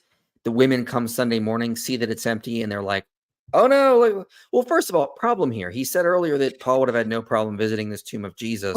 Right. And that no one thought that like the tomb was actually empty early on in Christianity. This is an idea to develop later, but now he's saying that, well, maybe that early on, the next day, Joseph took the body, and that's why we do have reports of an empty tomb. So which narrative is it? Is it this was a later develop, and Paul would be perfectly fine with thinking that a body was in a tomb? Or did Joseph actually take the body and the tomb was found empty? Pick a narrative here. We've got a problem here. And of course, the other simple thing is they could have just asked Joseph. I mean, they knew enough about Joseph of Arimathea to know that he was buried in his tomb, that they knew who he was. They knew he was a member of the Sanhedrin. Where'd they get all this information from? And they couldn't just go and ask him if he was also a follower of Jesus. I feel like that would have been the first thing the disciples would have done when they found the empty tomb. Let's just check with Joseph. Maybe he had moved it. I mean, we know he buried him here. That would be, even in John's gospel, Mary says to Jesus, who she thinks is the gardener, what happened to the body? Did you move it? That seems to be the logical thought process that they have. So why would they not have been like, okay, all right, Jesus hasn't appeared to us. Like they're developed later. Let's just say that. Their first thought would be like, all right, the gardener moved him, or Joseph moved him, Nicodemus moved. Let's double check. We need to find this body. It's kind of important. Man, there's a lot of issues there. Why don't you say something? I'll get my thoughts together. I think the issue for me is this. What's more believable, that Joseph of Arimathea, and maybe he says the party, the burial party. I don't know who else he could be referring to other than Nicodemus, because that's the only two that are ever mentioned burying him, is Nicodemus and Joseph of Arimathea. And only John mentions Nicodemus actually being there. What's more believable, that they did something to the body, and that Jesus, who had a massive following, and then none of those people were interested in what was going to happen to his body? This is the issue that I have with Ehrman's view, that Jesus was taken with a bunch of other dead corpses that were crucified and probably just buried in a big pile of bodies. That's Ehrman's view. You're telling me that Jesus, who had a loyal following in all of the regions in Jerusalem, around Jerusalem, they were not going to be interested in what happened to the body of Jesus after? They may not have anticipated or believed his words prior, where he says, I must go suffer, be buried, and rise again. But that following, think about this. I mean, how many of the dead prophets did the Jews continue to uphold? I mean, we go to the book of Acts, we see on the day of Pentecost, Peter's pointing to the tomb of David. I mean, they were all about their relics, okay? You're telling me that Jesus' loyal followers people who have been healed by him, people who have heard his teaching, people who experienced miracles, feeding the 5,000, who had a little boy's lunch turned into an entire supper. These people are not going to be interested in what happened to Jesus's body. See, I can't buy this, that Joseph of Arimathea just buried it and then just whatever happened, it's whatever happened. And that no one else in that city who was a follower of Jesus would want to know what happened to it. Where is it? Where do we find it? Or what's more believable, that or everybody's concerned about what's going to happen to the body of Jesus, that the Roman authorities have to get involved, put guards at a tomb so people don't steal it, manipulate it, play with it, do something ritualistic with it. What's more believable, that the Jews would be concerned something's going to happen with the body, we got to put guards there, we got to have something happen to secure this so that nothing happens to the body of Jesus? To me, that's more believable than two guys or one guy was able to do something with the body of Jesus and nobody else had any interest in his body. Nobody else had any interest in it. They would say things like the guards and the other miracles are later developments. So, like, of course, they would not. Yeah. Now, I know Andrew Loke makes a case for the guards, but I mean, like, even with that, I mean, I think it's just pretty clear that they would have been looking for the body. John even implies this in his gospel when yes, Mary thinks the gardener came and took it. What did you do with it? If Joseph had moved the body Saturday night, they would have looked for it. I highly doubt they would have had invented appearances to explain this. I think their first thought is what John admits. I think he sort of admits it without even realizing what he's admitting, that their first thought was someone took the body, we got to find it. And that seems to be the logical next step to make. Not, oh, this means he was raised. Because again, in the Jewish background, they were not expecting a Messiah to physically rise from the dead. They were expecting a conquering Messiah to defeat the Romans, not one who's going to rise from the dead and proclaim sins are forgiven throughout the world and the Gentiles are now in the kingdom. This was an entirely new idea we don't see in the Jewish messianic background.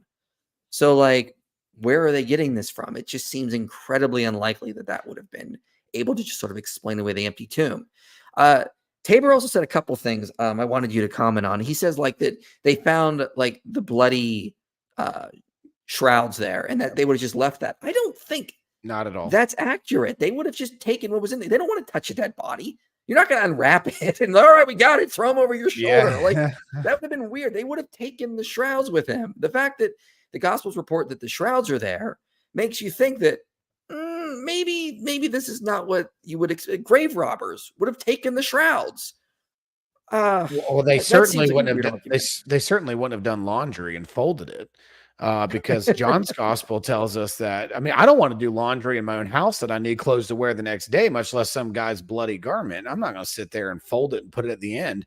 It's either going with me or it's staying in a mess. I mean, that's the thing. Like, John wants you to know that he recognized a folded garment, which goes back to a Passover concept, by the way, that was always instituted even before Jesus, where they would take a piece of bread and they would fold it and they would hide it. And then the young and the children would go and look for it. And there's a prize if you find it. There's actually a lot of connection there to the Passover feast that had just happened a few nights before. But we don't have time to get into that. But there's a lot of Jewish implications there to that John's trying to appeal to.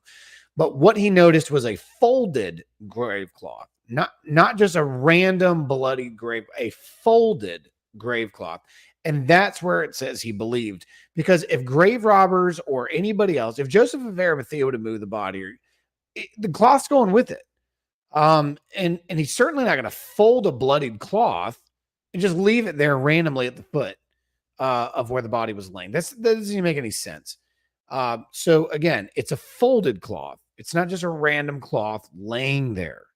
That has to be recognized from John's narrative too.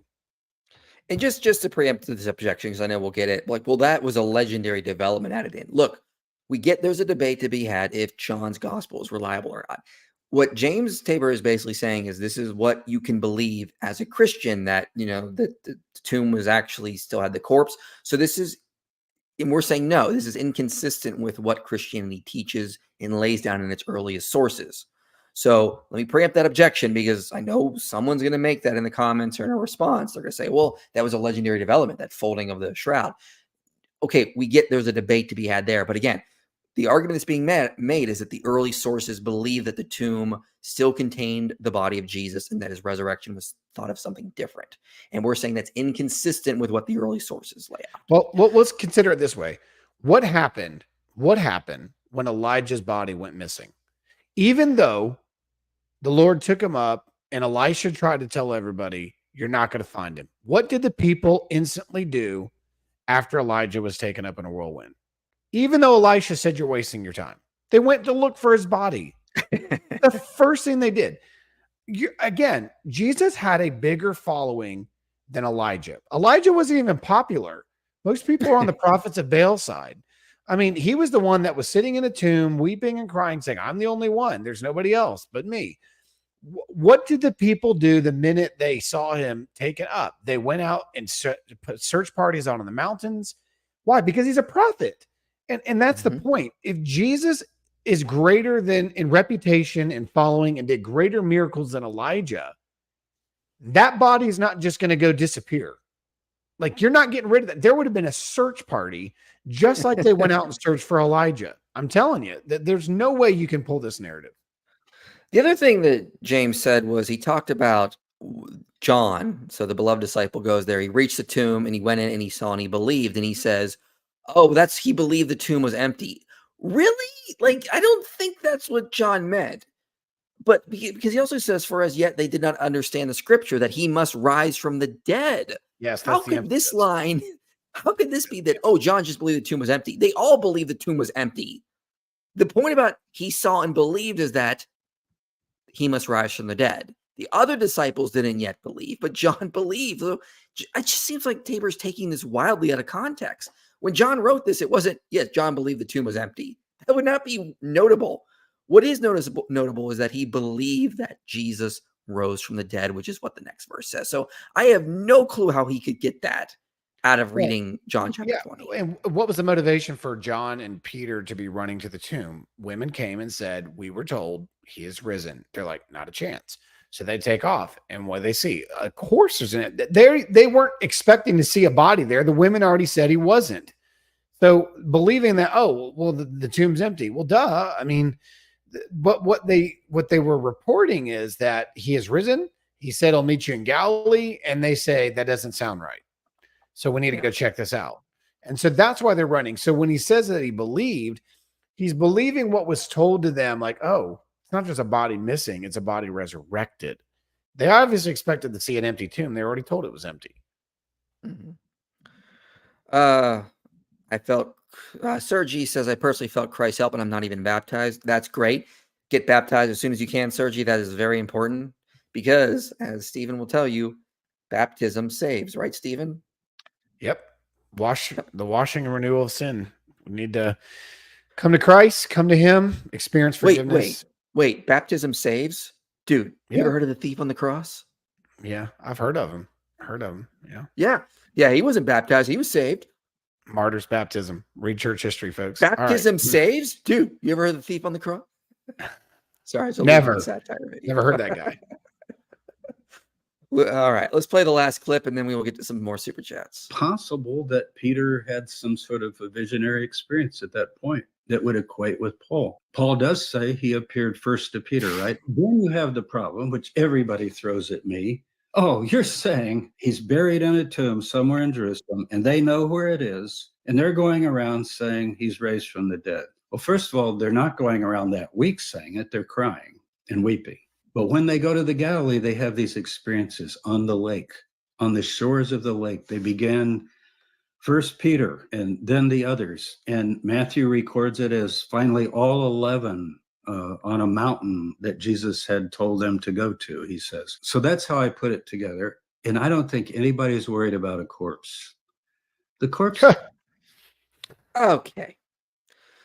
So first of all, there are appearances that happen right after Sunday morning, like on the road to Emmaus, the appearance to Simon Peter that Paul mentions, that Luke mentions. James. Appearance to James. I mean, like, this just seems like, it seems like a very weird cherry picking of an argument. Like, the argument just seems to be cherry picking. Like, and Of course they're worried about a corpse. Like, as we've covered before, I don't understand how he could make this case.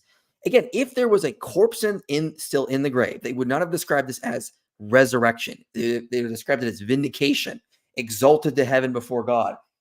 His spirit has been taken up. No, the Christians didn't do this with John the Baptist. I want to remind people. They didn't say, yes, John the Baptist was resurrected. They didn't say that Stephen was resurrected, that James, the brother of John, was resurrected after he died. Only the Christians said only Jesus was resurrected. Yep. That's an important point that we miss. We don't see Christians using this language to describe the death of other saints or martyrs or prophets or patriarchs. They only said this of Jesus. So this was just their way to describe what happened to Jesus. Why don't they do it with John the Baptist or Stephen or James or Elijah, Elisha, any of them? I mean, like, it's why is Jesus described differently?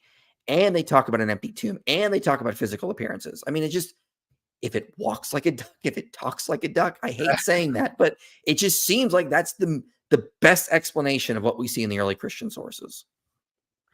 Yeah, and the question is, do we see counter arguments? Do we see counter arguments about what happened to him in the second century? Right. Yeah, nothing initially, right? No.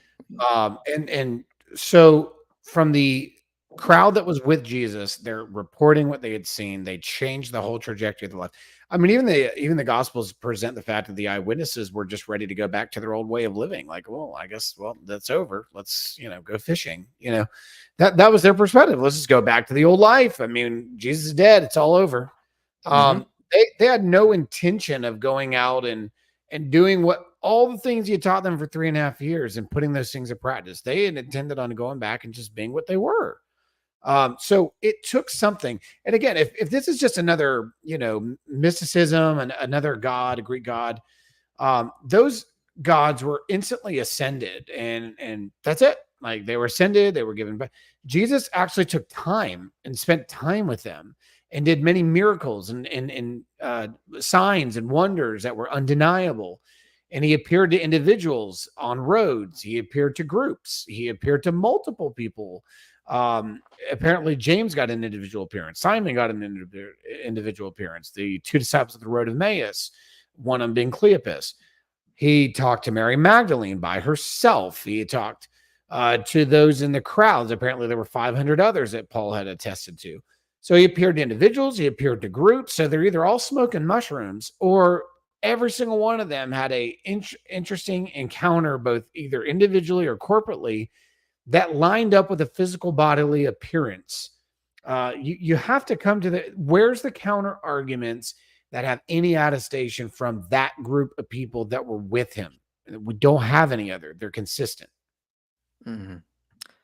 Yeah. So I think the only reason you're saying that, though, is because you're an apologist. And if you were objective and unbiased and undogmatic and only cared about the data, you would just you would not believe in that Jesus rose from the dead. That's the only logical explanation. You need this to work because you already have your conclusion, sir. As we often hear from the atheist channels. Of course. We're the only ones with bias. Yeah. I was just watching a stream today that says, they start with their conclusion, those Christian apologists, and then they force the data to fit it. No one else ever does that. All right. So overall, I appreciate a lot of what James Tabor does. I appreciate the approach he's taking, but I just don't think it works for early Christianity. And no, Christians cannot believe that Jesus's body rotted in the grave. That's heresy. That cannot be accepted by any Christian. You are outside of orthodoxy if you accept that. Yep. Pretty obviously. And every church that is within orthodoxy, Protestant, Catholic, Orthodox, you name it, will be like, yeah, that is just heresy. We do not accept that. So no, Christians are not going to be starting the new James Tabor movement where we all, Jesus rotted in the grave. Let's proclaim the resurrection, which is in contradiction totally in terms. So with that, we will keep believing that the tomb was found empty and Jesus physically rose, and that one day we will too also. So. Well, it's like Paul said, if Christ isn't risen, then we're still dead in sins and screwed, basically. He didn't say those words, but that's what he said. We're screwed. Basically, yeah. Absolutely. Why care at that point? Yeah. And I think what Tabor's position does is it makes Christianity unfalsifiable, as I said in the beginning. Yep. Like if you want to refute Christianity, come up with a better explanation for the resurrection argument. And so far, I've seen many cases and have not been convinced that they're sufficient because they're ad hoc, they're implausible, and this is going to be the simpler. Now, this is going to be a much more parsimonious explanation. Now, I know I can already hear the comments that people are going to disagree with that, and they're going to offer these. There is a debate to be had there. I get that, but we're not going to take the Tabor route and transform Christianity. But again, great scholar. Appreciate a lot of what he says and a lot of what he does. I hope he keeps working, publishing. Always great to see him contribute to the conversation. All right. Will you be doing an updated series on arguments for God's existence in the near future? Yeah, I will do it in the future, not near future, though. There's so many more subjects to get to, and I think a lot of people are just tired of that debate. I think more people are interested now in the debate of is Christianity good for the world or not? That's the feedback I keep getting. Yep. And more people are really interested in that. So I'm going to be really tackling that a lot next year and doing stuff on slavery, stuff on human rights, all sorts of things. Hashtag not my James Taylor. Tabor, actually. Sorry, Robert. Thank you for the super chat. Love the streams with Stephen. Always interesting and insightful. Yeah, I know I am, but what about Stephen? No, I think he's talking about you there. All right. Oh yeah. I'm sorry. I'm reading like 6 comments here, and it's fun to watch people sometimes. Go ahead. Yeah, listen. I get it, skeptics. If you want to but if you send a super chat, we'll put it on the screen. So it's up to you if you want to really make your case heard and us address it. IP and Stephen, do you believe in creation ex nihilo? I feel like the new universe from the old implies ex materia by symmetry. No. No. By the way, yeah, ex nihilo is Latin from nothing. So that's the first creation, right? I don't know. I mean, whether you're talking about Irenaeus believed in it clearly. This was defended by many in the 2nd and 3rd century, especially during the time of Irenaeus, that God created something from nothing. That's what it means, ex nihilo. And so that has always been applied to the first creation. That has not necessarily been applied to the second creation, because again, the first creation was created as good. There was nothing wrong with it. What God is doing in the second creation, the new creation, is taking what was already good and removing all of that made it corruptible and in pain and in agony and in really our body, whether it's the universe, like we talked about in Romans 8. So no, I do believe in ex nihilo, and I don't think taking the new universe from the old implies differently, because what they were arguing for that was the first creation, not the second creation. Yeah, and so I would say, yeah, I believe in creation ex nihilo. I don't believe it was created from prior material, but I do think God created from His Word. So I do think there's some sense of like He spoke the universe into existence, or it came from some sort of information, and I actually tie that into my idealism. My adherence to idealism, that the universe itself is just sort of like the creation of God's thoughts or words in that sense. So it's out of nothing in the sense that there's no prior material, but I think material itself in this universe is just an idealistic understanding of that. It's not an actual substance. So yeah, I would believe that. But we do believe for man, he was created from the material of dirt. From the dust of the ground, you return to the dust. Woman was made from the bone, the rib of Adam. So there was material for making humanity. Usually that is to apply to the universe itself when you're talking about ex nihilo. Yeah, I'm also a theistic evolutionist too. So I actually believe Adam and Eve had parents. Sorry. Oh boy, we'll fix you later. Yeah, you can check out my Genesis 1 to 11 series if anyone is interested on what I talk about when it comes to Genesis 2. Does Stephen have a video or book about the connection between Passover and the folded garment? That's interesting, and would like to look more into it. I'm trying to think if I did a Brant podcast. Petrie has a book on it. Does he? I think Brant Petrie has talked about it. I learned it by actually going to the. I have a lot of Messianic Jewish rabbi friends, and so I would go to their seders, and you can actually learn about that just as a Messianic seder, because they highly emphasize that point when doing the practice of Passover and attaching that to John's gospel. I learned it from there first and foremost. I think, man, I get my podcast backward with lectures and presentations at churches, because I say things in my podcast that I say in the churches and that I say in classrooms. And I can't remember if I said it in all three or just one or two. I may have said it in a podcast at some point, but it's mostly in my lectures on the Gospels. I'm pretty sure it's in most of my lectures. But again, go to a Seder, go to a Messianic Seder during the time of Passover in the spring, and be wowed. You'll be wowed. Awesome. Yeah. I would like to participate in those one day, but oh, they're great. Has a whole new meaning when the Messianic Jews are involved. Excellent.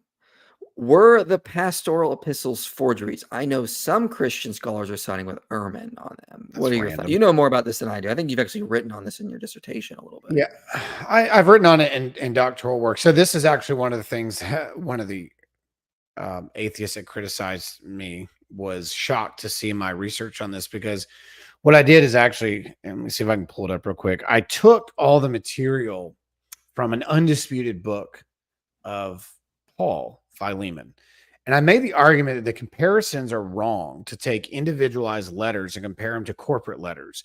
So writing to Timothy or Titus, which is personalized, versus say Ephesians or specifically for Paul's that are accepted, 1 Corinthians, Galatians, to say, oh, the language is different here, therefore it can't be the same writer, as if they can't use different scribes. But even with that, I demonstrated that in his undisputed personalized letter to Philemon, if you actually take all, and what I did is I extrapolated all the words out of Philemon and sought to see, and then I took all the words out of 1 Timothy, 2 Timothy, and Titus, and sought to reconstruct the book of Philemon with just the language of 1st, 2nd Timothy, and Titus. And I did all the, like, I broke it down, every single word. And the final results, I actually got it pulled up now. It's a long list. Sorry. The final results are we can reconstruct almost 88% of the little letter of Philemon with just the language and syntax of the pastoral epistles. You can reconstruct almost the entire letter of Philemon with the syntax and language. And the only things that are different, like some of the differences in the 12% that you can't do, is the words, or mostly names, like Aphia and Philemon and Archippus. I mean, these count in the percentages that don't work for it. It works against it. But naturally, we wouldn't expect to see Philemon in the pastoral epistles. So we can pretty much reconstruct the whole letter with the language of, so this is incorrect data. What has been stated is that it's different. It can't work. It's got to be a different writer. The language is different. No, it's not. The occasion for the letter is different. We should not expect a corporate letter to read the same way as a personalized letter. Like when I write a letter to people in my business, it's very different than how I talk to my wife, or how I talk to my parents, or how I talk to friends. And it's going to be different. So the comparison's all wrong. I did an entire episode on it as well on my podcast. It's not on YouTube. It's actually, if you listen to it on Spotify, Apple, or Podbean, or one of those, you'll find it in there. I actually go through this, but I've also put out the research, and I don't mind actually sending this to you at some point, Michael. And if you ever want to make it available for your audience, I have no problem sending you the research. I have the entire breakdown of it and how often it was used. I think it'd be good for anybody to read. I'd be glad to share it. But what about Philemon? Because I know the consensus is that Paul wrote Philemon, but some have been contesting that and saying that no, he didn't. It's just mind-boggling to me. Which is interesting, because one of the people that criticized me on this is arguing against Philemon, but agreed with my research and was wowed by it and thought it supported their purpose. But isn't that interesting? It's like, oh, Stephen's research is eye-opening. We got to use it to work against Paul. But again, isn't that ending with the conclusion and working your way backward and then trying to defend that conclusion? Again, apparently we're the only ones with bias. We're the only ones with an agenda here. I'm just doing the data. That's all I'm doing. I'm just doing the data. Hey, look, I tell people all the time, like if something ends up being wrong in Christianity, I have no problem. I have pissed off more Christians than I have atheists in the last 5 years of decisions I've made and conclusions I've made about the New Testament, the Old Testament, and theology. So, look, I'm not afraid to change. I've done a lot of changing over the years. Me too. I just pissed you off because I said I believe in evolution. What are you going to do now? I'm not pissed off about it. Yes, you are. Don't lie to me. Okay. Well, I'm somewhere in the middle. All right. I'm just saying it's okay. I just said we need to fix you. I didn't say that you were, a heretic yet. You can't fix me. You're unfixable. A rebel. I'm a rebel, sir. No, I'm unfixable. Yeah, I would also say when it comes to the pastoral epistles, I remember something Cicero once wrote to his friend and said, "Hey, I've been exiled from Rome, writing on my behalf to let people know." I think Peter or Paul could have done that. Hey, scribe, friend, buddy, student, whatever, you name it, write a letter for me. I don't have time. I got to go preach. I got to do this thing. Here's what I want you to say. He talked with him for like an hour. Make sure it says X, Y, and Z. Go and do that for me. We need to get this done. Please put that out. That could be something possible too. Cicero said his brother used to just sign off on letters that were brought to him. So, it could very well be the case that maybe Paul didn't write some of these letters, but also that he was the authority figure behind them. That was common in the ancient world. Having an amanuensis is normal. Yes. Yeah. I don't fret about this because it's dude, it could very well not have been written about him, but someone has just been authorized by Paul or Peter to write a certain letter. And I think that is entirely possible. Yep. Wouldn't Joseph's OnlyFans, sorry, I couldn't resist. Wouldn't Joseph of Arimathea moving the body be counterintuitive? Why go through the effort again? So Tabor actually makes a more elaborate case we didn't have time to cover in this. It was that they sort of it wasn't his tomb because only Matthew says it was his tomb. The other three says it was just a tomb. So Tabor reads into that and he says well, maybe they just, the sun was setting, the Sabbath about to start. They just put it in a tomb they could find close by. And then after the Sabbath, they went back to get it to put it in a different tomb, that kind of thing. What are your thoughts on that though, Stephen? It's an argument from silence. Again, why the women knew where to go. They were bringing spices the next day. They knew exactly where to go. How do they know where to go? Unless it was a known place. Again, everybody was interested in what was happening to the body of Jesus. They knew where it was. They knew where to go after they were ceremonially allowed to now touch a dead corpse. Right. Yeah, and I would say they could have. It's always possible. It just seems again, they would have been the women would have discovered the empty tomb, and then Joseph would have been well, that's because I moved the body. Okay, and end of story. You don't think they would have cleared that up at some point? Yeah, I just come on, this. It seems like we're making mountains out of molehills here with just this little bit of data we could find. And of course, if Matthew's reliable, he put him in his own tomb. So yeah, there'd be no reason to move him to some other tomb. Which is interesting that the Gospel of Peter again calls it in the Garden of Joseph, the tomb in the Garden of Joseph. So not only did he own the tomb, he owned the garden. So that'd be interesting. Yeah. Is there a way to be Catholic and post-millennial? Also, Bart Ehrman said that Johannan was left to rot, not buried. So with the first one, I don't see why you couldn't be. I mean, there's lots of Catholics that that's not a core doctrine that you have to accept to be Catholic or Anglican or Lutheran. It's one of those side beliefs. I know in some denominations you have to hold to certain beliefs to be a priest, preacher, or pastor kind of thing. But so congregate, as long as you hold to core doctrines, you can have different beliefs. Sure. Joshua Sijuwati, for example, is a social Trinitarian, but he's Catholic. He's not a Latin Trinitarian, so that's not an issue. He's still Catholic. Same with this. You could be like Joshua Sijuwati and be post-millennial Catholic. As for the second one, go ahead. What do you want to say on that? Well, I'll say, I mean, it'd be pretty hard to find as a consensus in Roman Catholicism positions. There are consensuses, for example, Anglicans are very amil. So there's a lot of amillennialism in Anglicanism, but there's latitude to be other things. These are two separate, totally different questions. Ehrman said that. Yeah. So actually, I've heard Ehrman himself say that he thinks it's possible.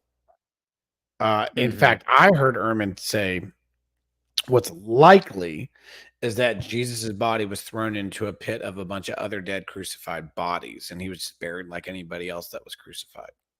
So he believed in a burial, but he believed it was just another body, just thrown in with a bunch of other corpses that were crucified that day. Yeah, I would say like if Johannen's in a burial box, that means his body was placed somewhere different from other bodies that could be identifiable. And so they would have been able to put him in a burial box. So I think it's very unlikely to say that Johanan was just left to rot. It seems that somebody at some point, even if he was up there for a week, went to Johanan, the corpse, got it down, put it in a tomb, let the flesh rot off. A year later, came back and got the bones.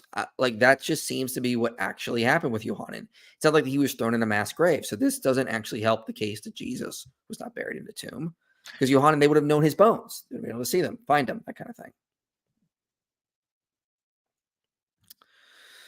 IP, do people have different requirements to meet if they haven't heard of the gospel? And God does handle the unborn babies differently compared to us whom have heard of the gospel. What are your thoughts on this, Stephen? I think you may have something from the church on this. So one of the biggest things that's emphasized on those who have not heard the gospel is Romans 1, Romans 2.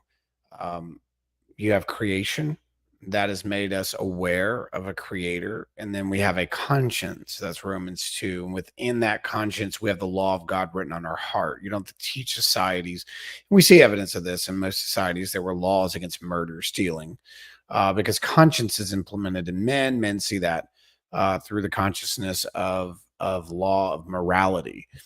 So there's kind of a commonality there in humanity. So people are required to respond to the light that they're given. There's a lot of arguments for this, particularly in Vatican II, for those that are Catholic. That's a totally different argument that, again, I'm not Catholic, but they make their arguments from this. I think Romans 1 and 2 are your point there.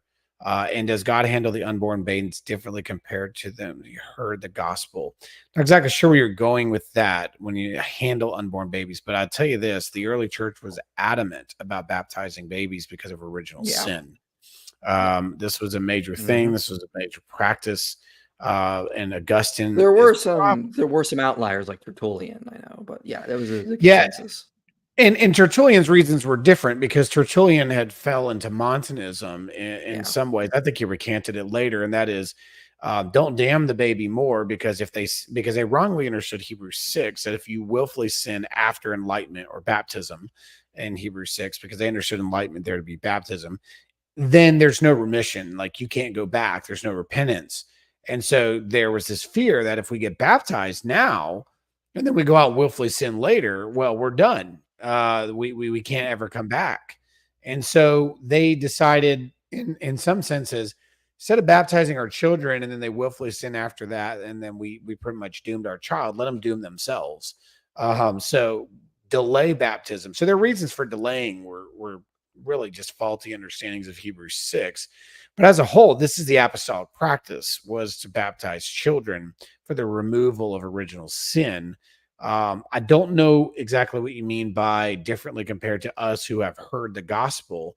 I believe that the gospel of grace is poured out on that child in the sacrament of baptism, and they can experience. And we see this. Jesus speaks highly of children. He speaks highly of those that are born. I mean, John the Baptist leaped in the womb of his mother in the presence of Jesus. So when we bring Christ's presence to an unborn child or a born one who was just born, we believe that God can work through his divine presence in the child's life. That's why we baptize our children. And I would also add some verses here I think that are important. So John 9:41, Jesus said, if you were blind, you would have no guilt. But now that you say we see, your guilt remains. Now he's talking to the Pharisees. He also says later to the disciples, if I had not come and spoken to them, they would not have been guilty of sin. But now they have no excuse for their sin. So Jesus seems to imply that if some people haven't heard like the Pharisees have heard, they may have an excuse. And we also see Romans 5:13, for sin indeed was in the world before the law was given, but sin is not counted where there is no law. So if someone has not been given a law, sin is not counted. Acts 17:30, the times of ignorance God overlooked, but now he commands all people everywhere to repent. So we have a consistent theme here across Luke, Paul, Jesus, and John that, look, if people are judged based on the information they get, and God takes that into account, if he's omniscient and righteous, he will judge perfectly. We can trust him to know when, if someone born in the year 200 AD in Australia who didn't hear the gospel, God will judge them appropriately based on the information they had and what they receive. So we need to not worry about this kind of stuff. It's not like you're going to be condemned necessarily if you're not baptized and have heard the gospel. Again, the thief on the cross was saved even though he was not baptized. Abraham was saved even though he was not baptized. There are various aspects here we need to take into consideration. God will judge justly. We can trust him. He's not going to damn people because they never had a chance. So as C.S. Lewis said, honest rejection of Christ, however wrong, shall be forgiven and healed. So let's keep that in mind. Let's not be too hasty into sort of assume that everyone who never heard the gospel is necessarily in hell. The church has never said explicitly someone is definitely in hell because it's not for us to say. It's for God to say.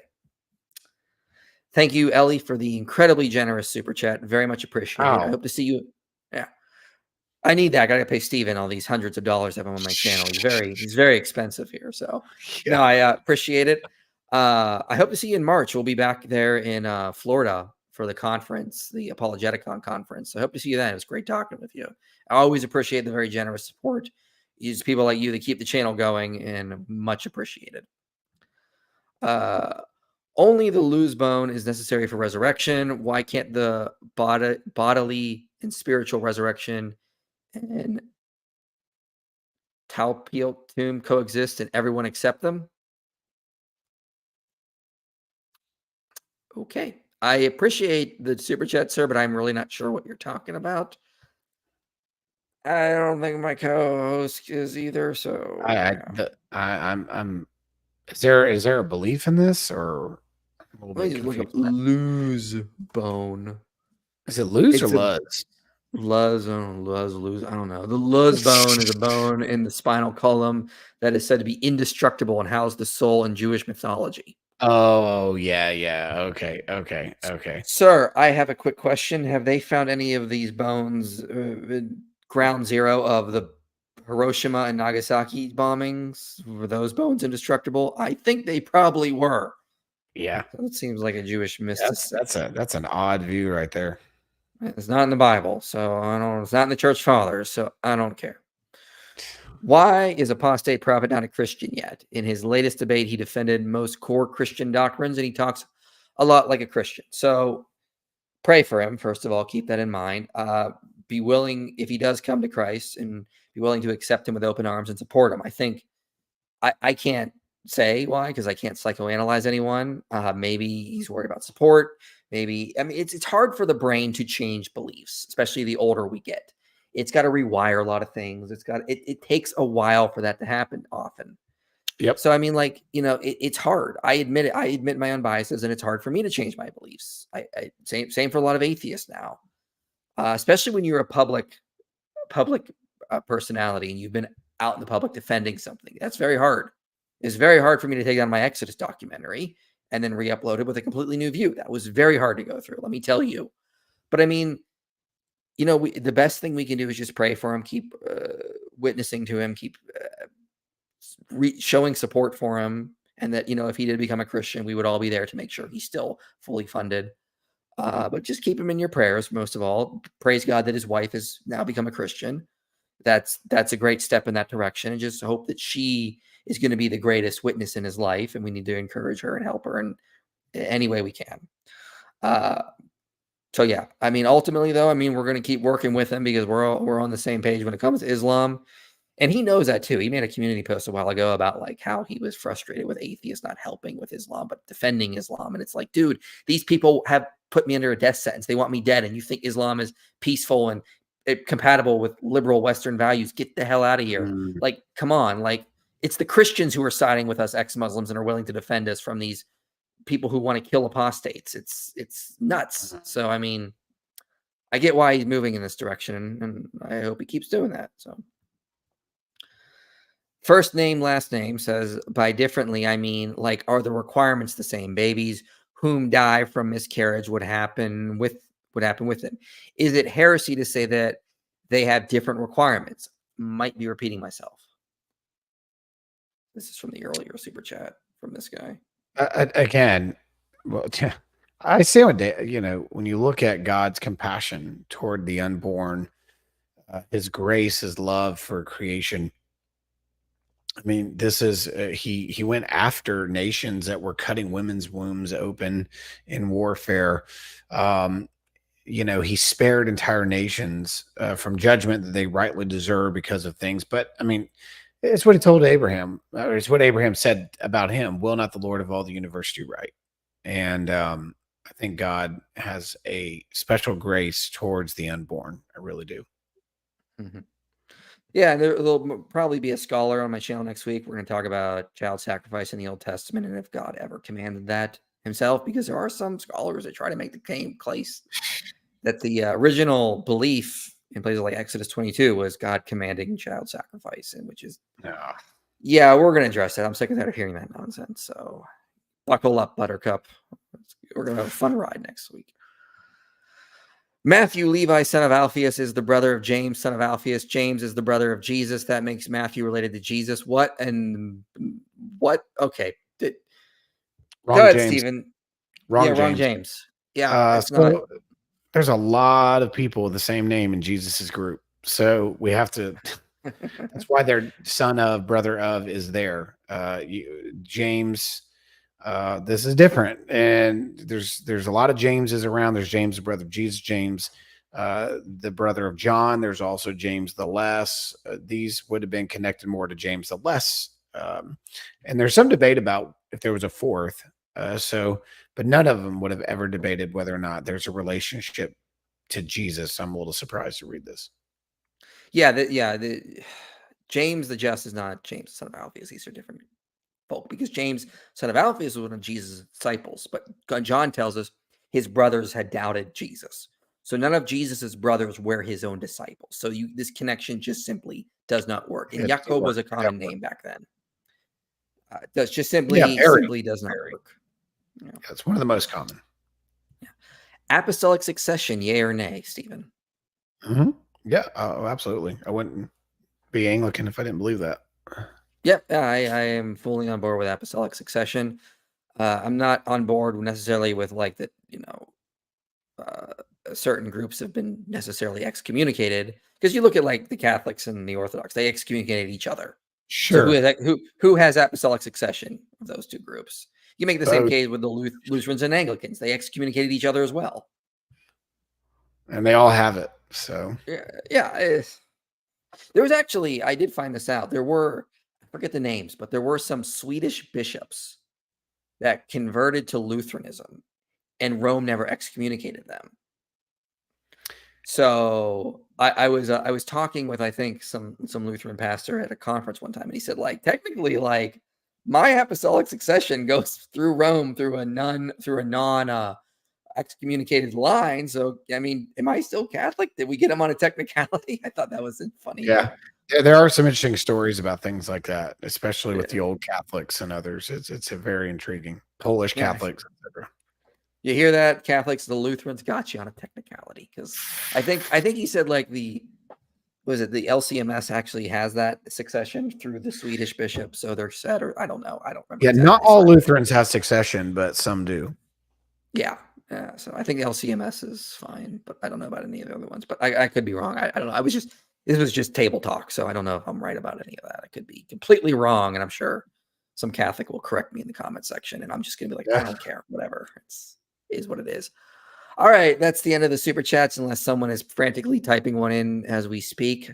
And thank you for coming on again, Stephen. It's always a pleasure to have you on. You're going to be on my channel again soon, because I actually have another stream. I want you to respond to with me. You're going to love it. I was going to wait to show it to you after this stream. But it's going to be on early dating of the Gospels. You're going to love it. Anything coming up on your channel you want to discuss? Oh man, let's see. I've got Planet Narnia. The scholar Michael Ward is coming up soon. Do an interview with him. Actually, it's gonna be pre-recorded first thing in the morning, so I'm pretty busy on that. Mostly been covering lately. I can't wait, because I want to read that book. I can't wait. I'm so happy you're doing that. I really do want to read that book. So well, I actually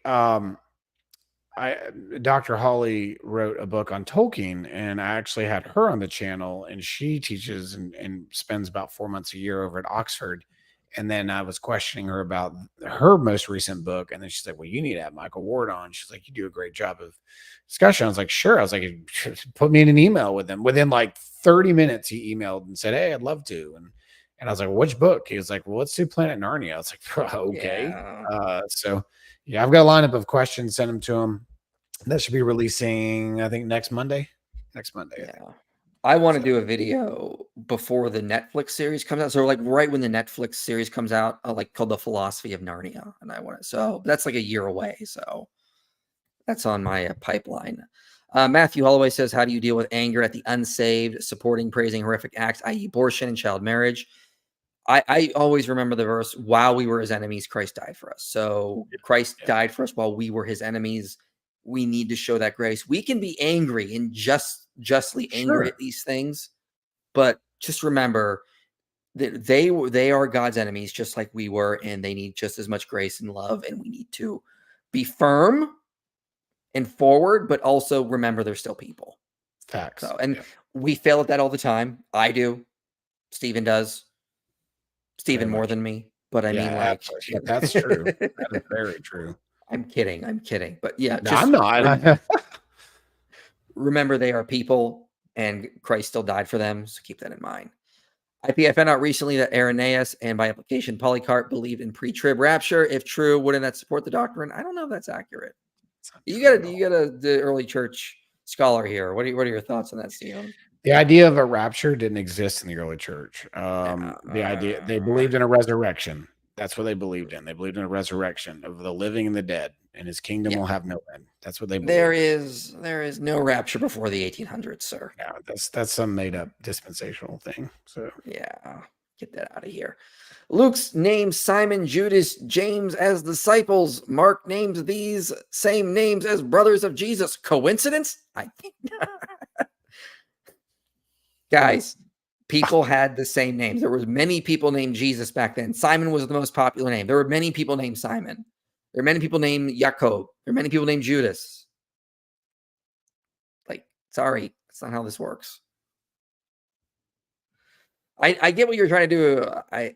I fish in a tie, but they're logical leaps here. And again, you got to get over the fact that John says, and I believe John 7 or 8, that his own brothers doubted him. They didn't follow him.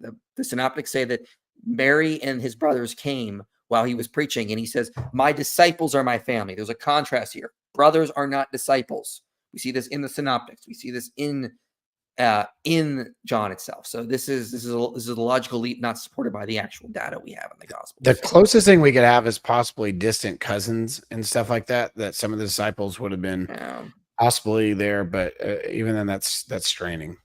I know you made the case that maybe John is somehow related to maybe like John the son of Zebedee, or John the disciple somehow related to John the Baptist, maybe, like, as a possibility. I think you there possibly was, based on some name with Cleopas being possibly related to Peter, and so there's some interesting thoughts on there in the early church that they played with. So again, but I don't think we can be dogmatic. They certainly weren't brother related in any way, shape, or form. It would have been like second or third cousins, twice removed. I don't know.